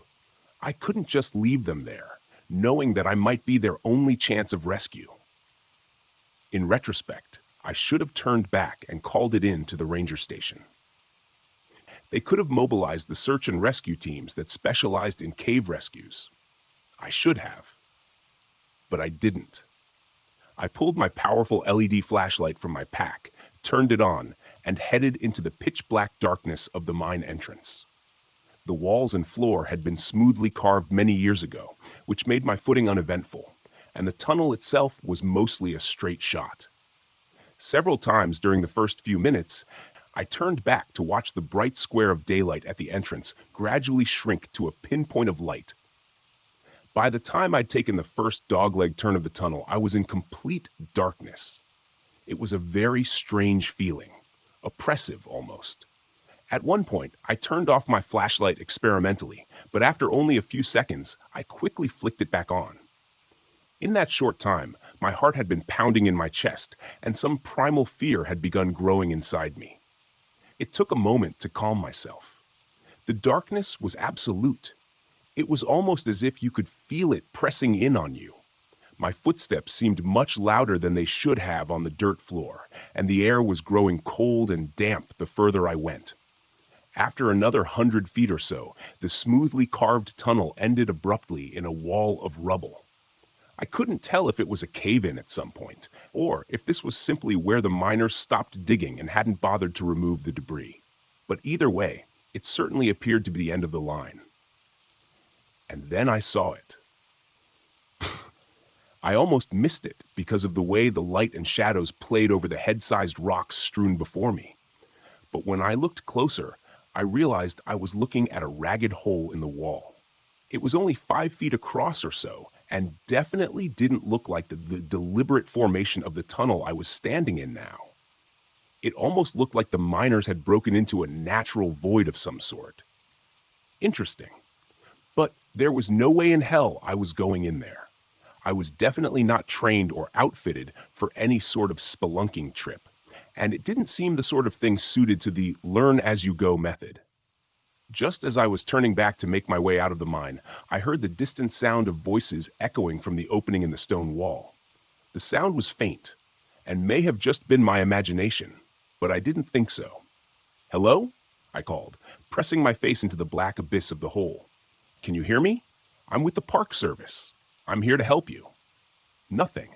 The air from beyond the breach was cold and smelled stale. Old. Wrong. It felt as if I didn't belong here. None of us did. There was a long moment of unbroken silence, and then I heard a voice again. Closer this time. "Did you hear that?" it said, presumably to a companion. It sounded like a young woman, nervous, uncertain. "Hello? Someone there?" That settled it for me. I carefully crawled through the opening into the space beyond. Shining my light around, I found myself in a small natural chamber, maybe 30 feet across, with an uneven ceiling of jagged rock that barely cleared my head. The first thing that caught my attention was the cracked lantern lying on the ground. It looked old, very old, maybe 100 years or more. A thick layer of grime and age covered its soot-blackened surface, and the glass was thick and uneven. Beside the askew lantern was a small leather-bound book, partially buried in the dirt and dust, with a moldering leather strap securing it closed. It looked like a journal, and without a thought I tucked it into my backpack. Raising my light back up, scanning around the room, "Hello?" I called again. I didn't hear the voices anymore, but the narrow beam of my flashlight illuminated another tunnel in the far corner of this room, mired in darkness. "Can you hear me?" Once again, I got that feeling that something wasn't right. Then the voice came again, closer this time. "Did you hear that? Hello? Is someone in here?" she asked, her voice trembling with apprehension. I hesitated, frowning. Something didn't seem right about the voice, but I couldn't put my finger on it. Before I could summon my words to respond, another voice called out. This time, it was clear. The voice of a young man. "We can hear you moving around in there. Please help us. We're lost, and our friend is hurt." Hear me moving around in there? I was shouting to them. I sure as hell wasn't trying to hide. Could they not hear me for some reason? I stepped forward to the secondary tunnel and raised my voice again. "I'm with the Forest Service." It was then, when I reached out to steady myself against the wall of the tunnel entrance, that my hand met something wet, and I recoiled in disgust, thinking I had just grabbed a handful of some subterranean slime. When I shone my light on it, however, it became very clear the reality was far worse. Blood. I stepped back, trying to keep the panic that was fighting to take control of my rationality at bay. I needed to keep a level head, for now. Panning my light around, I saw an astonishing amount of blood painting the wall and floor in front of me. Somebody had definitely been hurt, and badly. With blood loss like this, I wasn't sure I'd be able to stabilize them long enough to get rescue in here. What the hell happened here? And why did the hikers continue into the cave after one of them was injured this badly? Unless they lost their light and got turned around, there was no way for them to get lost. There hadn't been any branches to this tunnel since I first entered. All they had to do was turn around and walk until they saw daylight. The man's voice called again, colored with the unmistakable tinge of fear. "What the hell is that? Hurry up, Becky. Take my hand." He seemed to be getting closer. At least if I could guide them to my voice, maybe I could get them out of here. Get to higher ground. Radio for rescue evac. They had a helicopter permanently stationed at the main ranger station. It could be here in 20 minutes if I was able to reach them. The woman's voice came again, and this time I froze. "Did you hear that? Hello? Is someone in here?" All at once, it hit me. The indescribable unease I had been mostly successful in repressing now fought back with renewed vigor. I realized in that moment what I had missed previously. The woman had repeated herself, twice now. No change in her inflection, no variation in emotion or urgency. It was exactly the same, down to the syllable. It was like I was listening to a recording. "Did you hear that? Hello? Is someone in here?" repeated the male voice, now even closer. "Hurry up, Becky. Take my hand." Below the words, I could hear the stealthy sliding of something over rocks. It seemed like it wasn't too far beyond the tunnel entrance now, but I wasn't going to wait for it to emerge from the darkness. I didn't think that what I'd see emerge from the darkness would be a couple of college kids who'd had a rough time of it during a weekend camping trip. Allowing my panic to run free, I turned and threw myself through the cave breach and landed roughly on the flat stone floor of the mine shaft. Beyond skinning my hands to hell and banging my knee on a rock, scrambling my feet with a hiss of pain, I ran as fast as I could, not realizing until I finally burst into the waning light of the late afternoon that I had lost my rifle somewhere in that cave. It was darker than it was when I first entered the mine, and a quick glance to the sky showed the angry black thunderheads that had moved in. As promised, much faster than I had expected. I quickly swung the iron gate closed on screeching hinges and looped the chain between the bars as tightly as I could, securing it rather lamely with the hasp of a broken padlock. I stood there for a long moment, bent over with my hands on my knees, trying to catch my breath outside the mine entrance when I felt the first drops of the coming storm on the back of my neck. I straightened and looked through the bars of the gate into the ominous darkness beyond, realizing how ridiculous my barricade really was. It wouldn't do much good if something tried to get out, but at least it made me feel a little bit better. Until I heard the voice echoing from the mine shaft. Peh, getting closer. It was unmistakable. Uncanny. Hello, can you hear me? I'm with the Park Service. I'm here to help you.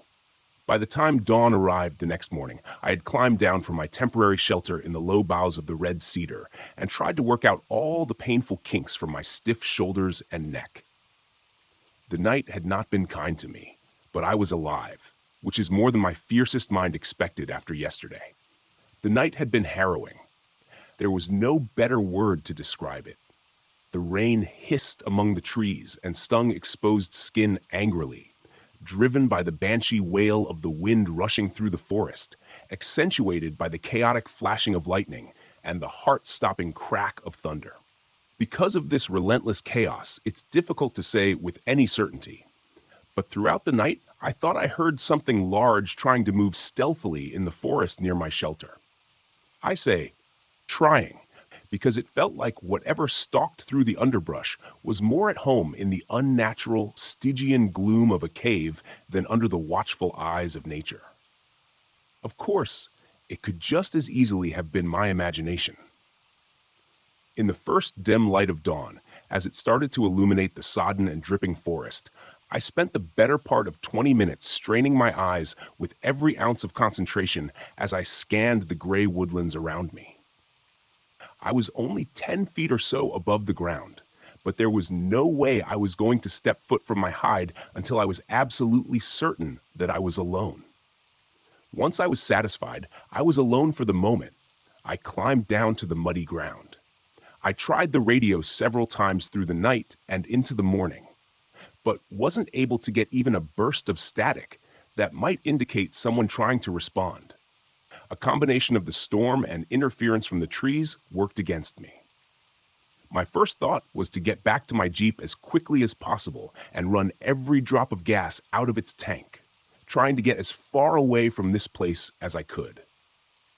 When I checked the GPS to see how close I was to its marked position, however, I found the unit unresponsive, with a disastrous crack across the screen that seemed to mock my dismay, probably caused by my less than graceful scramble from that damned cave. A rifle, no radio, no GPS. Perfect. I still had a compass and the rising sun to guide me, though, and that was something. I was only a couple miles from my tower, which should have been somewhere due south of where I stood. I knew that once I got close, I should be able to either find the service road or the tower itself, so there wasn't much danger of getting myself lost, at least. It was a small comfort, but one I gladly took. I moved through the trees and undergrowth with more speed and recklessness than I probably should have. An ankle broken by an errant misstep would have been bad news. Still, even though I hadn't heard or seen anything of my late-night visitor, I couldn't help but feel I was being watched. Do you know that creeping sense of dread you feel when you've just turned off the lights in the basement and now have to climb the stairs back to the light of the doorway? Or when you're making your way from your car in a dark and lonely parking lot? The feeling that something is there, something much more suited to the dark than you are? It's that same feeling that pushed my footsteps almost to a jog as I traversed the uneven ground and storm-felled trees that tried to hinder my passage. For the next hour, I moved at this pace, aware of every rasping lungful of breath, knowing that I should pause and rest for a few minutes, as pushing myself to fatigue would only increase my chances of falling or hurting myself. I imagined myself lying in blinding pain next to an unseen chuck hole, clutching at a broken leg and watching as the sunlight began to dim with the onset of dusk, waiting for whatever hunted my trail to find me. What would happen? Would I even have time to look on its visage before it struck? Did those campers in the cave? A misstep and a stumble that nearly made this nightmare a self-fulfilled prophecy jarred me back to the present. Against all instinct, I forced my pace to slow, first to a trot, then to a walk, and then reluctantly, I stopped completely, trying to catch my breath while I scanned the dense woodland around me. Nothing. No. Not nothing. As my heart began to slow and my breathing returned to a more manageable cadence, I turned my gaze back in the direction I had been headed, and an unconscious smile found its way to my lips. The sun had risen high in the morning sky during my flight, and now I caught a flash of its reflection on the windows of my tower, not 200 yards directly ahead of me. I laughed aloud with relief, fully aware that this fear-tinted eruption was closer to the manic cackle of lunacy than anything else. I didn't care, though. My feet started forward on their own, quickly reaching a brisk pace. A few minutes later, I burst out of the trees into the maintained clearing surrounding my tower, feeling the full sunlight on my face for the first time since yesterday. Had it only been a day? It seemed like longer. I was so filled with relief that I didn't even register the fact that the forestry department Jeep sat parked near my fenced-in tower until I started entering the combination into the gate lock.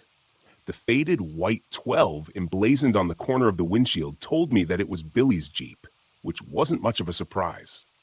I realized after a moment, after not hearing back from him, that I was more surprised I hadn't returned to find an entire search and rescue team making preparations to search for their lost puppy. I punched the 4-digit code into the mechanical combination lock on the gate and stepped through, making sure to close and lock it behind me. I stood there for a moment, staring through the tall chain-link fence at the dense tree line, wondering if something waited just out of sight in the shadows, staring back at me with hungry anticipation. I shook off the sudden chill as best as I could and made my way quickly to the staircase, taking the steps 2 at a time. Billy was going to be pissed at me, I was sure, but that thought was a fleeting one that didn't take purchase. His displeasure was the least of my concerns right now. When I reached the top, I threw open the trapdoor and suddenly found myself looking down the muzzle of a very large rifle. Even in that brief moment of abrupt shock, I could register how the barrel trembled in the hands of its agitated master, and I wondered how close I came to having my life ended in a brief flash of light. The moment only lasted a second or two, and then Billy hastily swung the rifle away in a safe direction. "Damn it, John," he exclaimed, his tone an incongruous mixture of relief and fear. "I almost shot you." I stepped fully through the trapdoor and let it close behind me. "Jesus, Billy," I breathed, leaning back against the railing. I suddenly felt weary and realized it was likely the adrenaline now rushing through my system that had kept me moving at such a hurried pace throughout the morning. "Where the hell have you been?" he demanded, stepping back inside my shack and taking a chair at the small table in the center of the room. I noted with mild interest that he kept the rifle leaning against the table beside him instead of stowing it in the rack over the door, but decided not to comment on it. Billy Johnson was in his middle years, maybe 45 or so, with a bit of a gut and grayish-brown hair, trimmed clothes.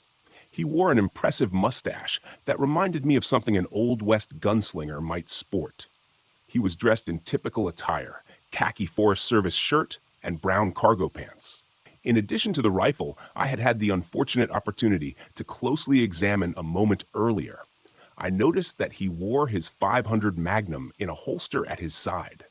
That wasn't too unusual. When in the bush, bears and mountain lions can sneak up on you unawares. Having a hand cannon within easy reach goes a long way toward taking the fight out of them if necessary. It was a little unusual for a drive over to another tower, I suppose, but not exceptionally so, given the circumstances. I took the opposite chair, dropping my pack to the floor next to me. I realized my legs were still shaking anxiously and placed my hands on my knees to try to calm them. He was trying to deflect, but he was horrendously bad at it. He knew something. I was sure of it. "You know where I've been," I replied, gambling on instinct. I watched his face closely for a reaction and wasn't disappointed when he winced and turned his focus out the window and over the forest to the north. "I told you to abort and head back to your tower," he stated brusquely. "But you just had to feed that curiosity of yours, didn't you? You're damn lucky to be alive, you know that?" From my chair, I reached under the cupboard to my right and pulled a half-empty bottle of Jameson and a couple of mostly clean glasses. Billy turned his head and raised an inquisitive eyebrow. Alcohol was a no-no up here, but when I poured and handed him one of the glasses, he accepted it without a word. I took a pull from the other. "It's my own damn fault, I suppose," he continued, turning back fully to me. "It's been so long since anyone's even thought of Camp LeClaire that it didn't even click for me when you told me where you saw the campfire." I took another drink and then poured a bit more of the whiskey. "Camp LeClaire," I repeated. "That old mining camp?" "Logging camp, actually," he corrected me. "The mine was there long before the East Atlantic Logging Company set up out there. Nobody knows who dug it. Hell, nobody even knows when it was dug, a long time before the 19th century at least. Camp LeClaire was established in 1872, and the mine was old even before that." He looked at me in earnest for the first time since I'd returned and frowned. "You look like hell, John. Got caught in the storm, I'm guessing. Hell of a storm." I only raised my eyebrows as if to say, "What an understatement." Billy nodded knowingly and took another swallow. "Did you find the campers at least?" I shook my head and turned to look out the window to the north, where I could almost envision the black void of that mine entrance staring back at me. "No," I said softly. "I tracked them to the mine but lost them in the cave." I jumped when Billy's glass hit the floor, and he was out of his chair before I even realized it. Billy hadn't moved from his seat, but now both hands were splayed on the table before him as if to steady himself. His pale blue eyes were wide and fixed on me. "You went into the cave?" he said, a sudden and horrifying realization dawning on him. It was then I realized my mistake. He hadn't known. He thought I had just discovered the camp and the mine, and then got caught in the storm overnight. A close call, but nothing that couldn't be undone. "Yeah," I replied, nodding slowly, deliberately. "Yeah, I went into that cave looking for the campers. The gate had been cracked open already. I'm not sure by whom or when." I leaned forward in my chair and stared hard at him. "Billy, there's something in there. I think it got those campers. I think it followed me out." Billy Johnson's face had gone white then, and I thought for a moment he might pass out. He scooped his glass up from the floor with numb fingers and poured himself another splash of whiskey, downing it in one gulp. When he spoke again, it sounded far away and distant. "Utami," he muttered. "That's what the Chickasaw called it, and they were here long before we ever were. Blur is what the white man called it, among other names, Kuatami." He nodded. "False brother, lying man, something like that. Hell, I don't know. What do I look like, a translator?" "It means bad," he continued. "No matter what language you speak, it means something's out there that isn't supposed to be, something that was locked away a long time ago and forgotten." It was then that he stood and grabbed his rifle, as if suddenly remembering something. "I need to get back to my tower and make a call now." I gestured to the radio base station sitting patiently on the table near the door. "Why not use mine?" Billy shook his head.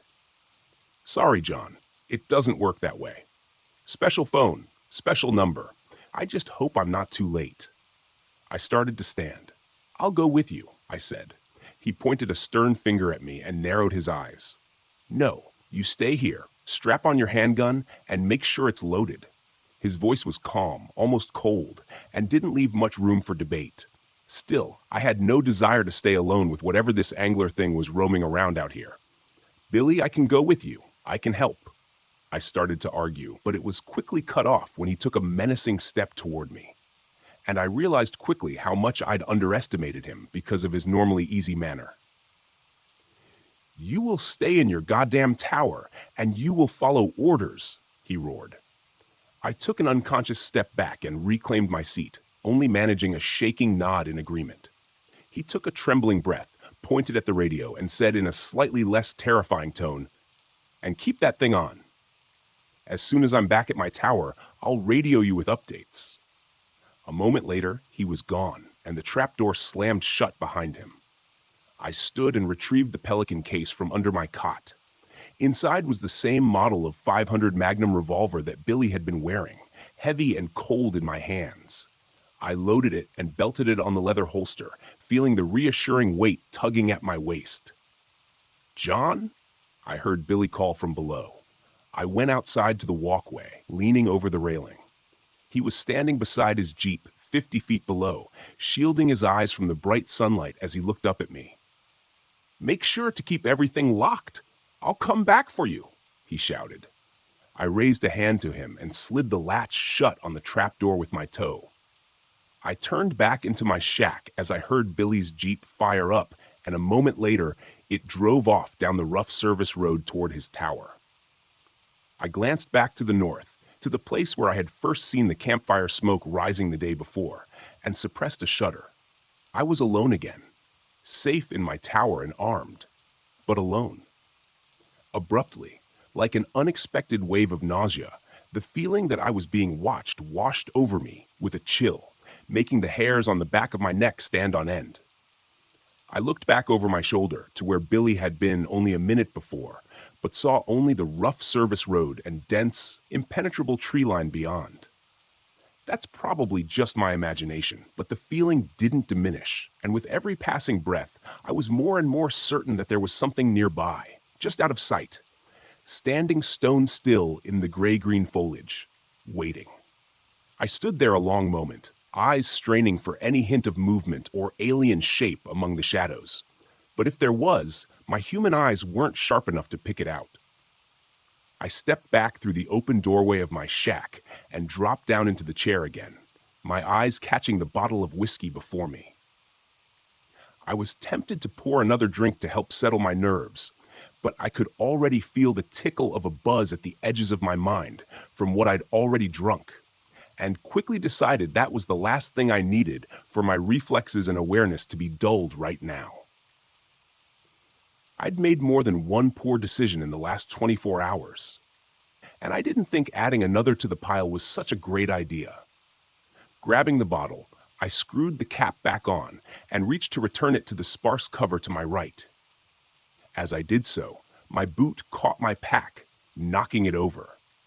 Without a thought, I reached down to move it out of the way, and then remembered the old weather journal tucked inside the front pocket, the one I'd found in the cave.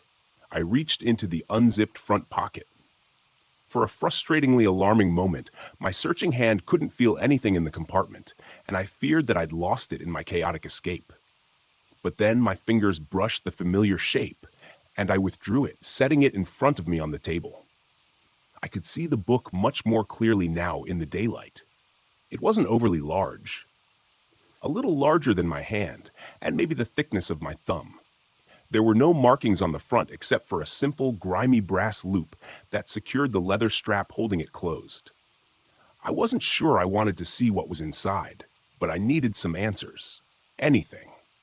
A stray sound from the trees below rose to my ears, and I froze, listening intently for more, but none came. The forest around me was silent again, and I turned my attention back to the journal, pulling the strap free from the cover and turning to the front page. "From the pocket of Andrew Robinson," it said. The writing was neat and compact and distinctly male. The ink was a rich black, scrawled upon brittle yellow pages, and though faded with the years, was still mostly legible. I turned to the next page, where the entries began. I felt as though I had dropped into his account midway, as though this was just the latest in a series of journals that Andrew Robinson had been keeping. 23rd July, 1891. After nearly a week of hard overland trekking, we reached the abandoned camp late this afternoon, exactly where the old trapper said we would. Sequoia Arpani, tracker, has once again astonished me with his overland navigation skills. I must admit I was skeptical at the Yar in the old tavern, spun the crowded confines of the common house in Dun Creek, especially after I smelled the liquor on his breath. But the professor never gathered a moment. The man's instincts for reading human character are absolutely singular. The camp looks to have been abandoned, and I have to admit a certain unease as we inspected the rough cabins. There isn't a soul to be found, and it looks years abandoned, yet everything stands as if awaiting the loggers' return at any moment. Strange. 24th July 1891. Our small troop, both intrepid adventurers, made camp in the center of LeClaire last night. Those cabins likely would have been more comfortable, but I doubt any of us would have felt at ease intruding upon them. Richards laughed it off when someone mentioned how peculiar it was that the loggers had departed in such a hurry that they abandoned their personal possessions. But I could see in his eyes that he felt it odd as well. Sequoia, our ever-courageous and solid guide, seemed ill at ease and unusually withdrawn, refusing all conversation and only responding in queries with quiet grunts. Something of concern hides behind his eyes, though, and I wonder what it is. Only the professor seems unmoved by the unusually still atmosphere of this place, and his typical infectious positivity keeps working at our unease, keeping it from expanding beyond its current state. Today, we spent much of the day exploring the area surrounding Camp LeClaire, and the sunlight was nearly spent when Dobson burst back into camp with news of his discovery. We all of us raced at a moment's notice behind him as he led us along an ill-used and nearly invisible footpath that led ever ascending upon the side of the northern rocky slope. When the path terminated, we were deposited before a truly curious sight, a barricaded tunnel entrance that had been bored into the rock face by some unknown hands. I suspect some sort of exploration tunnel or added dug-in search of precious ores, especially given the nation's more recent history with gold fever. The wooden barrier that had been roughly assembled from a hodgepodge of heavy timber beams was curious, and several of our group commented on it. But the professor dismissed the triviality, so the matter was dropped. It is far too late in the day to proceed any further, but we plan to penetrate the barricade and enter the tunnel in the morning. The excitement among the men is palpable. 25th July 1891. Sequoia is gone. He took his supplies and his prized Winchester rifle and fled sometime during the night like a phantom. This is a shocking blow to all of us, foreign to the professor, with whom the Pawnee Tracker had partnered for a number of years across much of the eastern states. We have no explanation for his sudden desertion, and it sits unwell with the entirety of the group.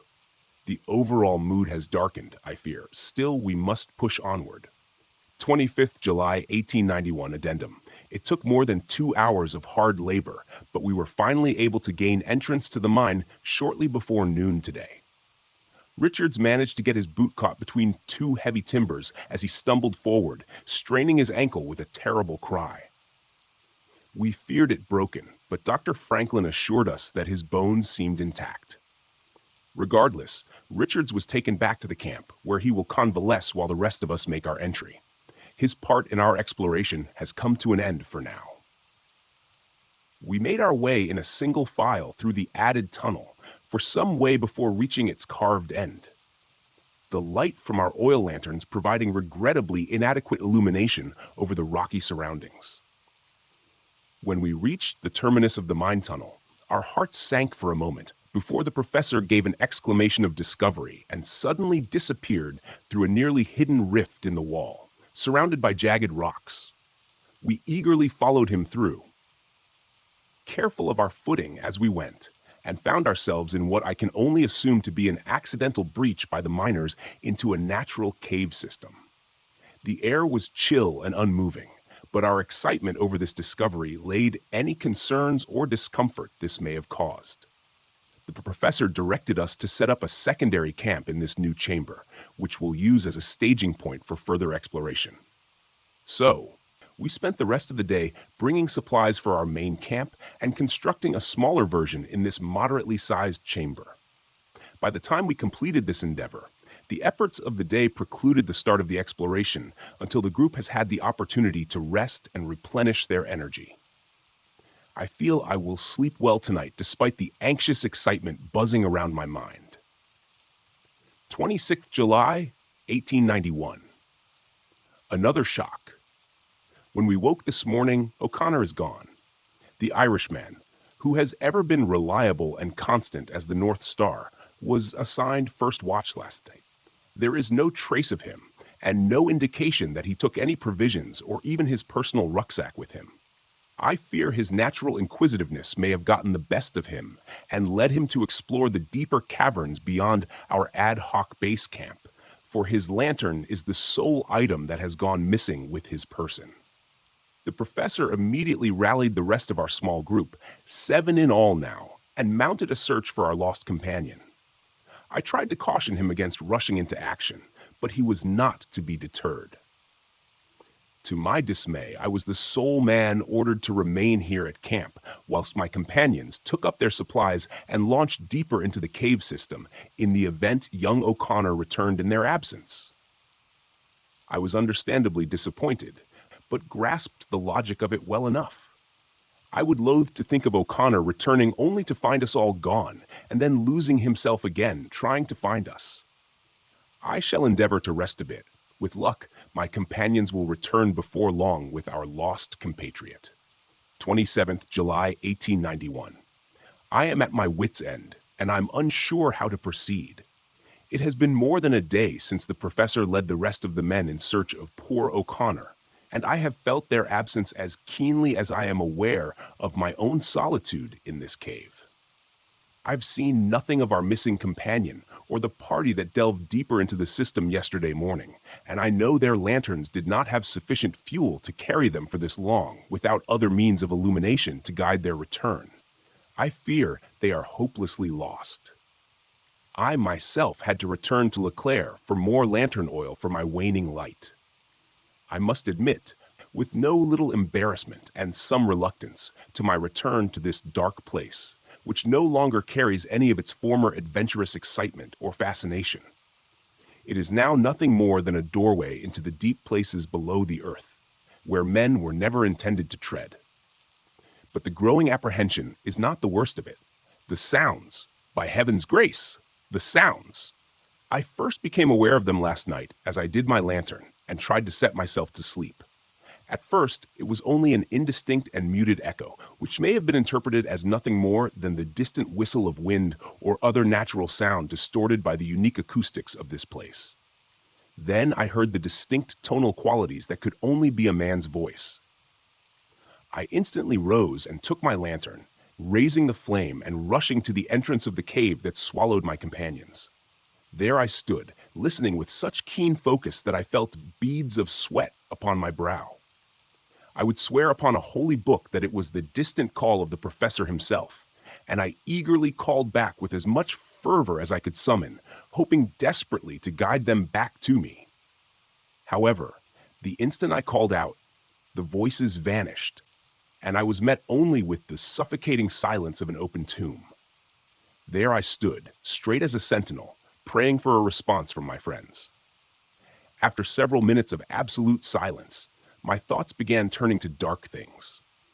I became painfully aware that anything beyond the weak cast of my lantern would be utterly invisible to me. But I, on the other hand, would be lighted as a beacon to it. I pushed these thoughts from my mind as forcefully as I could, inwardly chastising myself for seeing ghouls where none existed.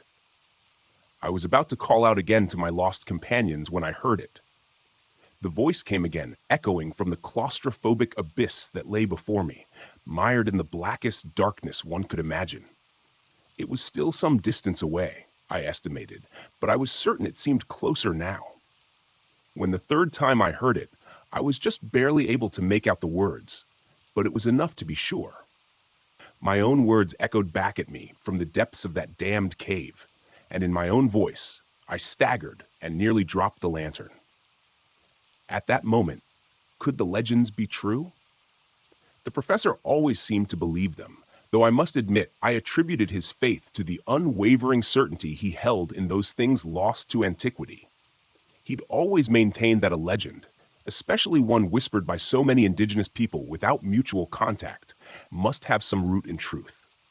But that line of reasoning is antithetical to modern civility, and I must reject it and focus on the more probable explanation that my already stressed nerves were turning my fears against me. The voices must be those of my companions, lost in the dark, but near enough to hear their calls. They must be. I'm not certain what lies next, but I know that I cannot abandon my companions, my friends, to wander the darkness until they fall from exhaustion or dehydration. Not while I might yet help them. I will leave this written account at the entrance to the cave. This lantern is nearly spent, but I have another with a full vessel that'll take its stead. If I do not return, at least someone may know of our passing here. May God be with us all. I closed the journal with a trembling hand, momentarily lost in what I just read. How is it possible? The journal was more than 130 years old. No animal alive then could be what pursued me now. What if it's not an animal? The sudden burst of static from Billy's call that simultaneously erupted from my radio base station and the portable handset clipped to my shoulder made me jump and drop the journal to the floor, heart pounding. I cursed under my breath and keyed the microphone. "Go for Tower 9, I answered, my voice tight as I spoke.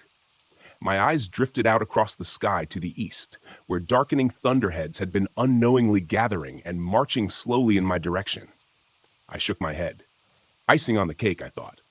"John, what's your position?" asked Billy, the self-assured authority that filled his tone now strangely absent, replaced with something else, fear. I frowned a moment at the question before answering. "What do you think, Billy? I'm in my tower, just like you told me." A strange pause before he spoke again. "John, this isn't some sort of joke, right? You're not outside my tower?" I was growing more agitated by the moment. What sort of question was that? I had no Jeep. There was no way I could have made it to his tower in such a short amount of time, even if I'd wanted to. "No, Billy," I answered with more force than I intended. "I'm not outside your tower." I stopped mid-sentence, a horrified realization sweeping over me. In that moment, I tried to speak, but my mouth had gone dry. "Billy," it was all I could muster. The radio was silent as my eyes slowly drifted to the west, where I could just make out the small, lonely shape of Tower 12. Barely visible over the darkening blanket of green, was that a gunshot? Another night, another goddamn night stuck in this window-lined prism. At least I have a good view, so I guess that's something. The storm raged all night again last night, and only let up just before dawn. At one point, the winds were gusting hard enough to rock the tower, which was a bit disconcerting to say the least. As I stand out on the wet catwalk around my shack, I see that the clouds haven't let us go just yet, and look every bit as pissed off as they did yesterday afternoon. It seems like the last dry season has come to an end, which is good since I've been slacking a bit on my fire-watching duties over the last couple of days. Gallows humor, right? Due to that, or I'm sitting in the corner in a fetal position crying. I've been told by my ex-fiancée that I'm not an attractive crier. I haven't heard Pete from Billy since his last terrifying broadcast to me yesterday. I tried to reach him several times since then, but no dice. I've also tried reaching Nathan and the ranger station, but all I get is static, even from my base radio set.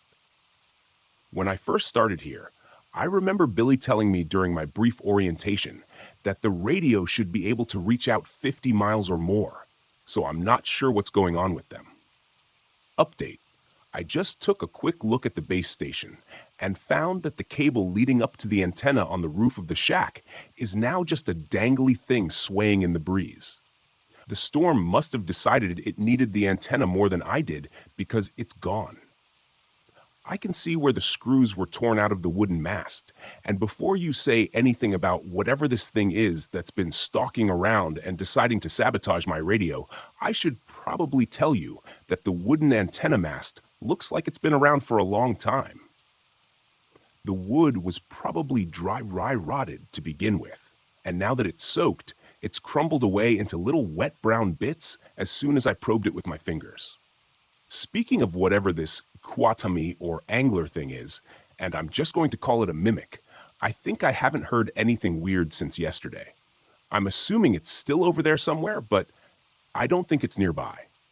If it's still anywhere around here, it's probably somewhere over near Tower 12, or at least that's what makes the most sense to me anyways. Which brings me to my shiny new lunatic idea, my Jeep. It can't be more than a mile down the northern track, still sitting there in front of that fallen pine. I could probably get to it in less than an hour, even with this wet and muddy ground. It had almost a full tank of gas, and I'm pretty sure I could outrun this mimic thing in it if I could get a straight shot down the service road. I definitely don't relish the idea, mind you. Every instinct is screaming at me to sit my butt right down where I am in this tower, and I know the ranger station will start getting a little antsy when Billy doesn't check in after a few days, but I'm also thinking they may extend it out a day or two in light of the foul weather. Maybe 5 days out in the wilderness, and then I'll have a ranger truck parked outside my tower. The question is, what they'll find when they get here. See, I've been thinking about it. Billy definitely knew more about this thing than I do. Certainly enough to not open the door when he heard it outside, pretending to be a Girl Scout selling cookies. That makes me think that maybe the fence and the trapdoor might not be enough to stop it if it really wants in. As pants shittingly terrified as the prospect of leaving the tower and making for the Jeep is, sitting here cornered in my window-lined shack, just waiting for it to show up in the middle of the night, is worse. At least I have a chance out there. I still have the Magnum. It's been holstered to my belt since yesterday. They don't issue pea shooters for bear protection out here. This thing is the most powerful handgun in mass production. It'll put down anything in North America as long as you can hit it right. Any normal animal, anyways. Who knows what this thing is capable of? Still, it does provide a level of comfort and gives me some confidence that my plan may work. It's on my side for now. I'm going to try to eat a granola bar to put something in my churning stomach and try to build a little energy. I don't think I've eaten anything since yesterday. After that, I'm grabbing my pack and heading out. Wish me luck. I left my tower shortly after 10 a.m., and let me tell you, those were some of the most difficult first steps I've ever taken in my life. Stepping out through the chain link fence into that open space beyond my small compound felt like I was stepping off the roof of a skyscraper.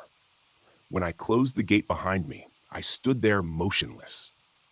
Must have been 5 minutes, frozen in place with my hand clenching the grip of my revolver that's holstered at my belt. Even with all the stress and anxiety swirling around in my head, I was amazed at how keen my senses seemed in that moment. I felt like I could hear every rustle of leaves and smell every damp patch of moss in the thousands of acres of wilderness surrounding me. In that moment, I felt very small, very insignificant, trivial. When my chest began to ache, I realized that I'd been holding my breath in subconsciously, afraid to make even the smallest sound. I let out a slow breath and forced myself to breathe normally again, scanning the trees. I turned slowly in a circle, eyes searching for anything that seemed out of place, like it didn't belong. But there was nothing there. Everything seemed normal, at least to me. Casting one last look over my shoulder at the refuge of my tower, I started off along the seldom-used service road to the north, careful of my footing on the muddy and uneven ground. I allowed myself to move at a slow jog, fast enough to make good progress, but not so fast that I was announcing my presence to the world. Not so fast that I couldn't hear the forest around me over my own breathing. I stopped a couple of times during my trek to catch my breath and take a drink of water, and thankfully still seemed alone and unpursued for now. I wondered if it was out there somewhere among the dense trees, hiding in the muted gray shadows of the forest. Or perhaps it had returned to my tower in my absence and found it empty, and was even now tracking my flight along this trail. If I paused long enough, would it suddenly appear, rounding the gentle curve behind me as it caught up to me in order to prefer to move more stealthily among the trees and underbrush, laying in wait alongside the path ahead, ready for my approach? I had to forcibly shake myself of that line of thought. It wasn't doing me any good now. I was committed to my plan. The thought of retracing my steps and returning to my lonely watchtower held just as much terror, because now it's out there, unmanned, unwatched, and abandoned. For all I know, the mimic could be there at this very moment, ransacking my shack. I definitely didn't want to walk in on that little scene. I can promise you that much. I ended up making surprisingly good time on that northern path. It was only about 30 minutes before I saw the dim shape of my Jeep waiting dutifully in the middle of the path ahead. The matte tan paint job and black cloth roof stood out remarkably well against the muted greens and browns of the surrounding forest. Urging my pace to quicken, I covered the last 100 yards before I even realized it and found myself standing at the door, hand on the handle. I paused. A chill ran down my spine, inciting an unbidden shiver, and I realized then how quiet the forest around me was. I wasn't sure how long it had been this way. I felt that something was out of place, and so did the native fauna. On any given day, the trees were alive with the sounds of wildlife. Squirrels and chipmunks chittered, insects buzzed, and 1,000 varieties of birds called and sang from the treetops. Not now, though. Now it was as if they had all left. It felt very alone in that moment, only not quite alone. Somewhere out there, in that sea of trees, something stalked, something that didn't belong in the light of day, something that didn't belong under the watchful eyes of Mother Nature. I was pretty sure she wouldn't have let something like the mimic evolve had it not been hidden in its underground realm. The door of the Jeep was thankfully quiet as I depressed the latch and swung it open. If this had been a horror movie, I'm sure an ear-splitting screech would have erupted from its hinges. But in real life, we tend to take care of these vehicles pretty well. In the best of times, they are the only convenient transportation for 20 miles or more. In times like this, though, it was likely the only thing that would save my sorry ass. I jumped in and pulled the door shut behind me with a dull thunk, subconsciously locking it. I almost laughed when I did that. The entire top of the Jeep was nothing more than canvas and plastic windows. A feisty hamster could probably have penetrated my little haven, and I doubt the mimic would even think twice about it. The Jeep fired up immediately when I turned the key in the ignition, and I threw it in reverse for the most ungraceful 14-point turn you've ever seen on the narrow and muddy service road. Once I got it turned around, I didn't waste any time directing it the way I'd come. The service road was really little more than an uneven and ill-maintained dirt trail, and was only ever used infrequently by the rangers and lookouts. As I'd previously mentioned, it was a rough ride, even for the heavy suspension of my trusty steed, so I had to keep it at a reasonable speed. The very last thing I needed was to snap an axle or bounce myself right off the road and into the trees. Considering the condition of the trail, with the fact that it constantly wound and curved as it progressed, it meant that even my best speed wasn't much faster than I could run on foot. That's okay. Once I got past my tower, the service road was generally better maintained and followed a more or less straight path. I'd be able to build some decent speed there and be out of the wilderness and standing at the ranger station in an hour or so. The abrupt appearance of my tower caused me to feather off the gas as I rounded the last curve from the northern track. I slowed to a crawl and squinted through the now dirty windshield. From here, everything looked exactly like I had left it. The gate still stood closed, and looking up, I could see the trapdoor also appeared shut. Maybe this thing hadn't returned. Hell, maybe this thing wasn't ever going to return. For all I knew, I was headed in the opposite direction. It's not like looking at a GPS on it or anything. It was at that moment that I nearly pissed myself when the radio, still clipped to my belt, squawked, and I heard probably the last thing I had ever expected to hear. "John, are you there?" The signal was pretty clear, but his voice sounded weak, strained. I almost didn't respond. I was frozen in indecision, clouding my mind. I didn't know what I could trust to be true, but I doubted that this mimic had read the radio manual and learned how to operate the handset. I snatched the handset from my shoulder and keyed the mic. "Billy? Holy? Is that you?" He answered me right away, and I thought I could hear relief in his tone, buried under his pained words. "John? Thank God. I was afraid you were gone." My eyes drifted to the trail leading past my tower toward the ranger station, toward safety. Another 5 minutes, and I would have been there. I got to my Jeep, and I was just about to haul ass for the ranger station when I replied, "What's your status?" There was a moment of silence, and I wondered briefly if he hadn't even heard me. But then he answered, "I'm not doing too hot, John. I'm in my tower, but that thing hurt me. I've lost a lot of blood, and I've been drifting in and out. I've patched myself up as best as I could. I stopped the bleeding for my leg." He frowned and closed his eyes for a moment, asking a question I was pretty sure I knew the answer to. "Are you able to get back to your Jeep?" I thought I heard a coughing bark of laughter before he answered. "I don't think so. Pretty banged up, man. What happened?" "Billy, son of a... It got into my tower, managed to get a shot off, but not before it got a jump on me. I took off before it did me in, so I think I hit it. I don't know where it is now, though. My tower is wide open, and it hasn't come back, so maybe it's dead." I doubted that. Things never work out that simply. "Are you stable, Billy? Can you be moved?" Another silence, and then he said, "I know what you're thinking, John. Just turn your Jeep around and haul ass to the ranger station. That's an order." I dropped my forehead to the steering wheel, closing my eyes and cursing. It would have been easier if Billy hadn't radioed me. I know it's selfish. I know I'm an idiot for even thinking it, but I could have been blissfully out of range if he'd only waited for 10 more minutes. Still, I put the throttle down and got the hell out of there. I could still race for the ranger station, have them mobilize a chopper to come back for Billy. But they were at least an hour away. Factor in the spin-up time for the helicopter, and you're talking more like an hour and a half before anyone gets to him. It didn't sound good. Something told me it was unlikely he'd last that amount of time. I could still turn left. I'd likely live. But could I live with myself knowing that I left Billy to die alone in his tower? What if our situations had been reversed? Sure, I might be saying the same words he was saying now, but in my heart, I'd be pleading for that voice on the radio to help me.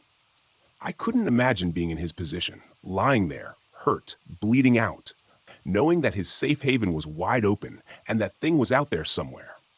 Look, I know what you're going to say. I know what you're probably saying already. Don't be a dumbass. This is exactly why everyone dies in a horror movie. I get it, believe me. I get it. But this wasn't a movie. My friend was lying there, dying in his shack.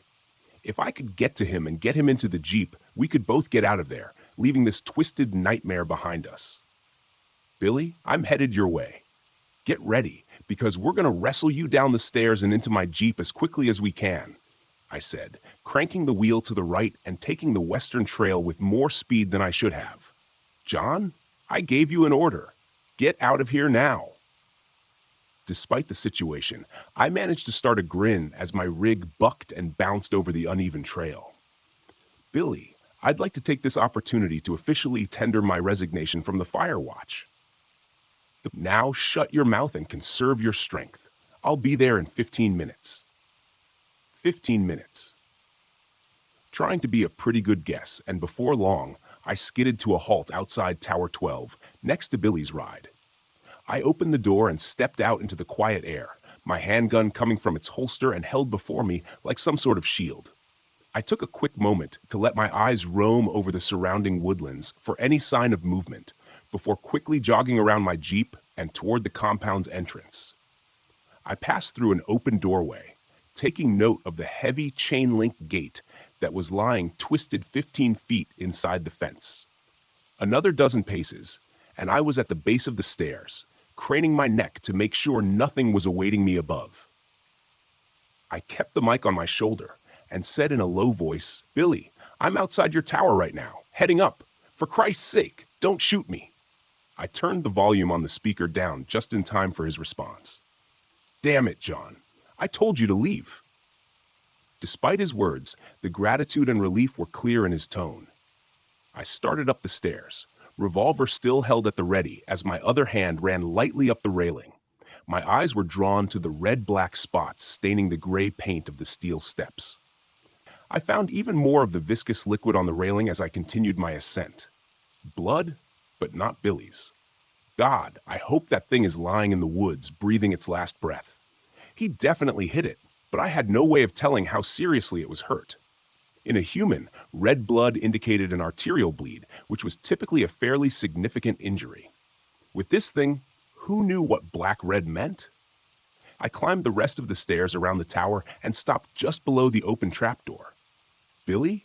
I called cautiously. A pause, then came his reply, shaky and with a wheezing sound I didn't like at all. "How do I know it's you?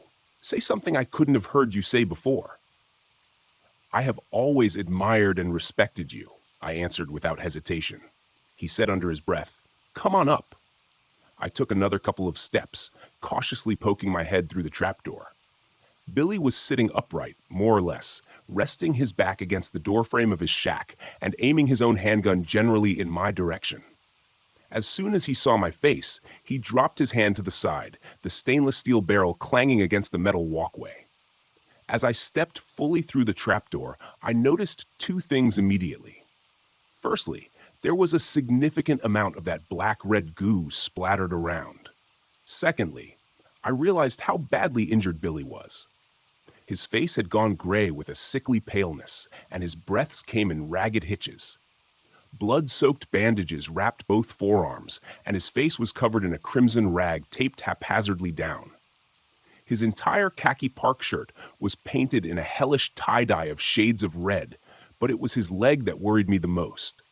A tourniquet had been tied around his thigh, and he was groaning, but the pants leg was a cherry red below that, glistening in the late morning light. "Jesus, Billy," I exclaimed, holstering my gun and rushing to his side. He waved me off, saying, "All beside me. I know it looks bad. Save it for later. Let's get out of here before that thing decides to come back for another round." I nodded and stood again, taking a quick glance past him into his shack. A twin of my own tower, normally Billy's looked like a war zone now. His table and desk had both been overturned and smashed, along with his base-set radio on the floor. On the floor nearby was a satellite phone, its antenna and display obviously smashed during the attack. Lifting his arm over my head, I helped him to his feet. He grimaced in pain, but threw his remaining strength in with mine, and we began the precarious descent through the trapdoor. "Did you at least get to make your phone call?"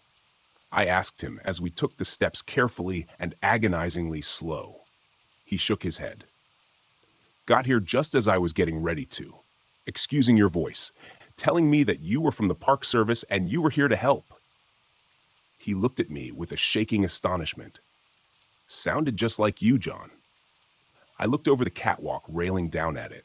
He winced again as we stumbled on a step. "Almost there, John," he continued. "Well, yeah, I've never seen anything like it."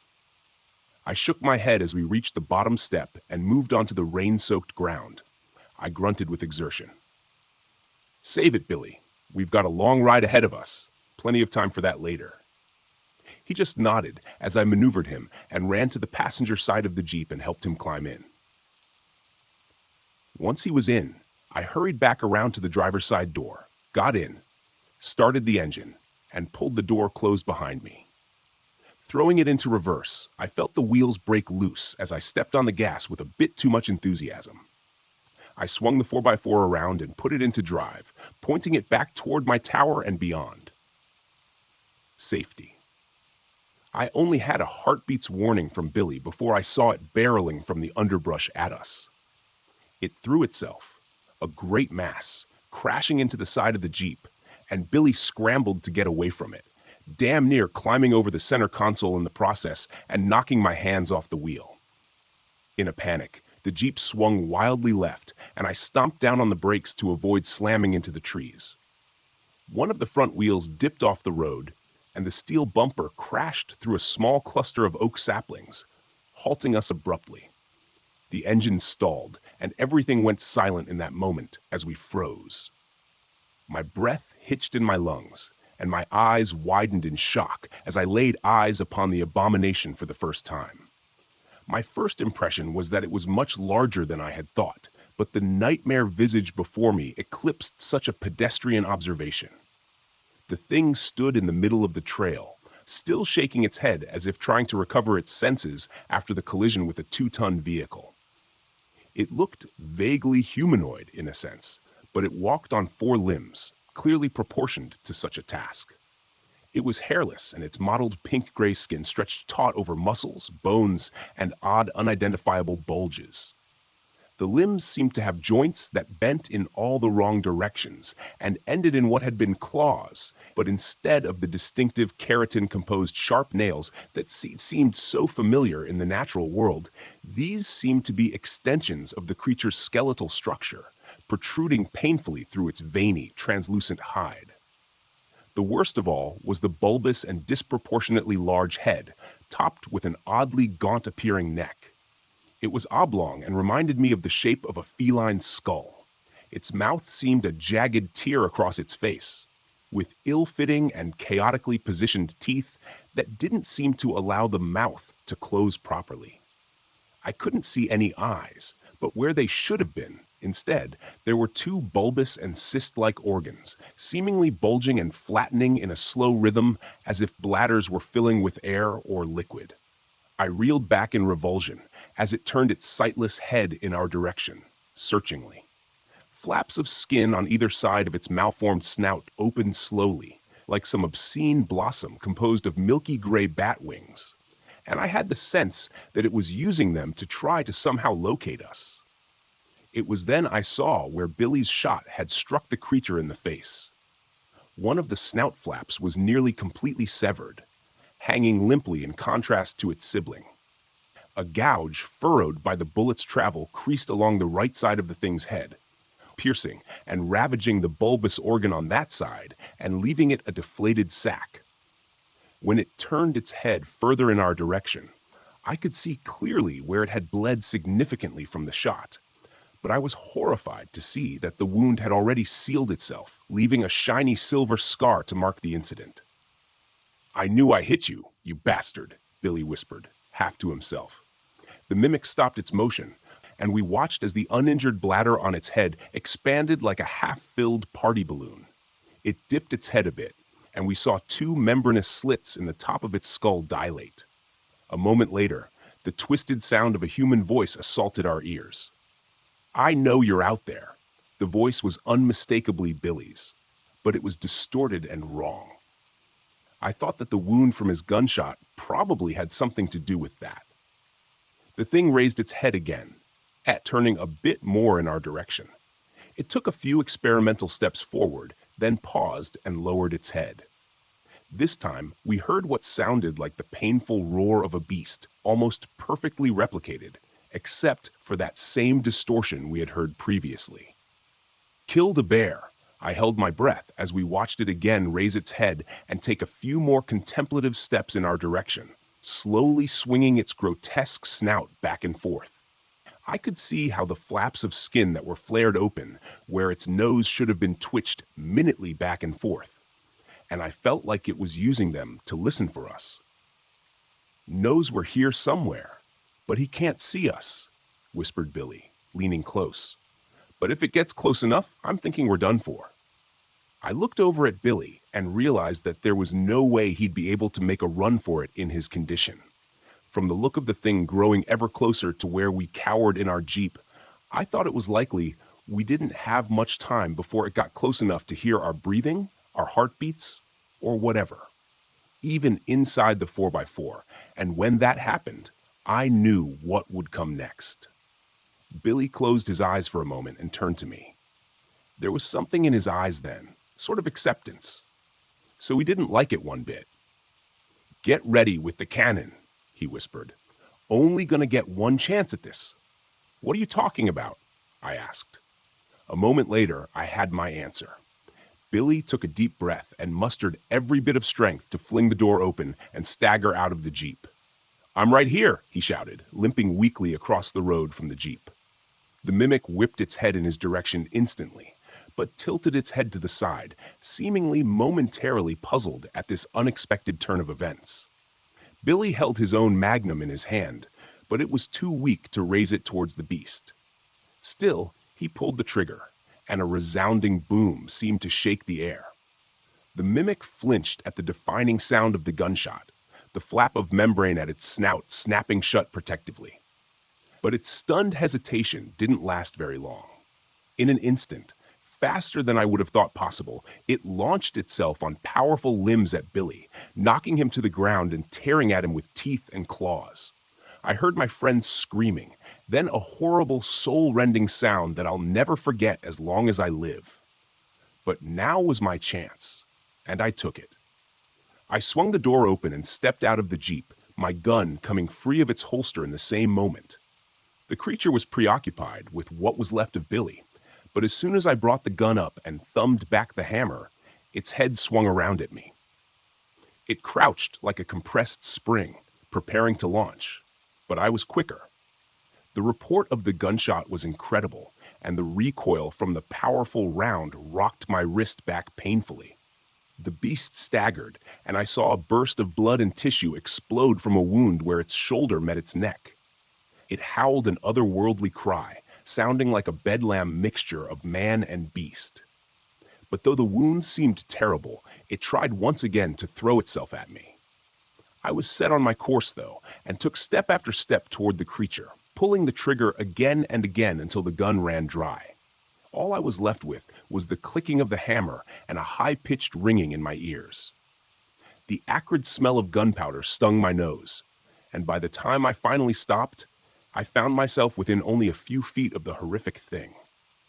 6 blackened holes stippled the neck and torso of the creature where the bullets had entered, and I knew that the destruction of their exits on the opposite side would be far worse. The mimic lay sprawled across the ruined body of Billy Johnson, its weight crushing whatever had been left of my friend. Black-red blood spread out from beneath the thing's bulk like an oil spill across a smooth floor. I noted with some muted surprise that the creature still twitched and slowly flexed its powerful muscles, and a wheezing sound was quietly emanating from the slits on the top of its skull. I holstered my empty handgun and scanned around the ground for what I knew was there. A moment later, I spotted it. Billy's own magnum, lying half buried in the muck where it had been torn from its grip under the weight of the monster. I snatched it up and shook it clear of most of the mud and grass. Opening the cylinder, I saw that only one unfired round remained. That was enough, though. I approached the horror before me without apprehension or pause, my eyes focused on this thing that had caused so much pain and terror. I thumbed the hammer back and placed the muzzle against the mimic's head, which still convulsed with some small remaining life. I didn't know if it would be able to heal from the wounds I had already inflicted. Logic told me it was unlikely, but the silvery scar I'd seen from Billy's previous encounter caused me to question everything I thought was possible. I felt the tremors from the creature vibrate through the gun as the barrel rested against its skull, right between where its eyes should have been. I tensed my finger on the cold steel of the trigger, and the crack of the gunshot echoed throughout the forest. It was done. But even as I walked back numbly to the jeep and restarted the engine, I wondered if that was true. I thought back to the journal I'd read, written more than 130 years before, and how it alluded to the tales of this creature going back long before then.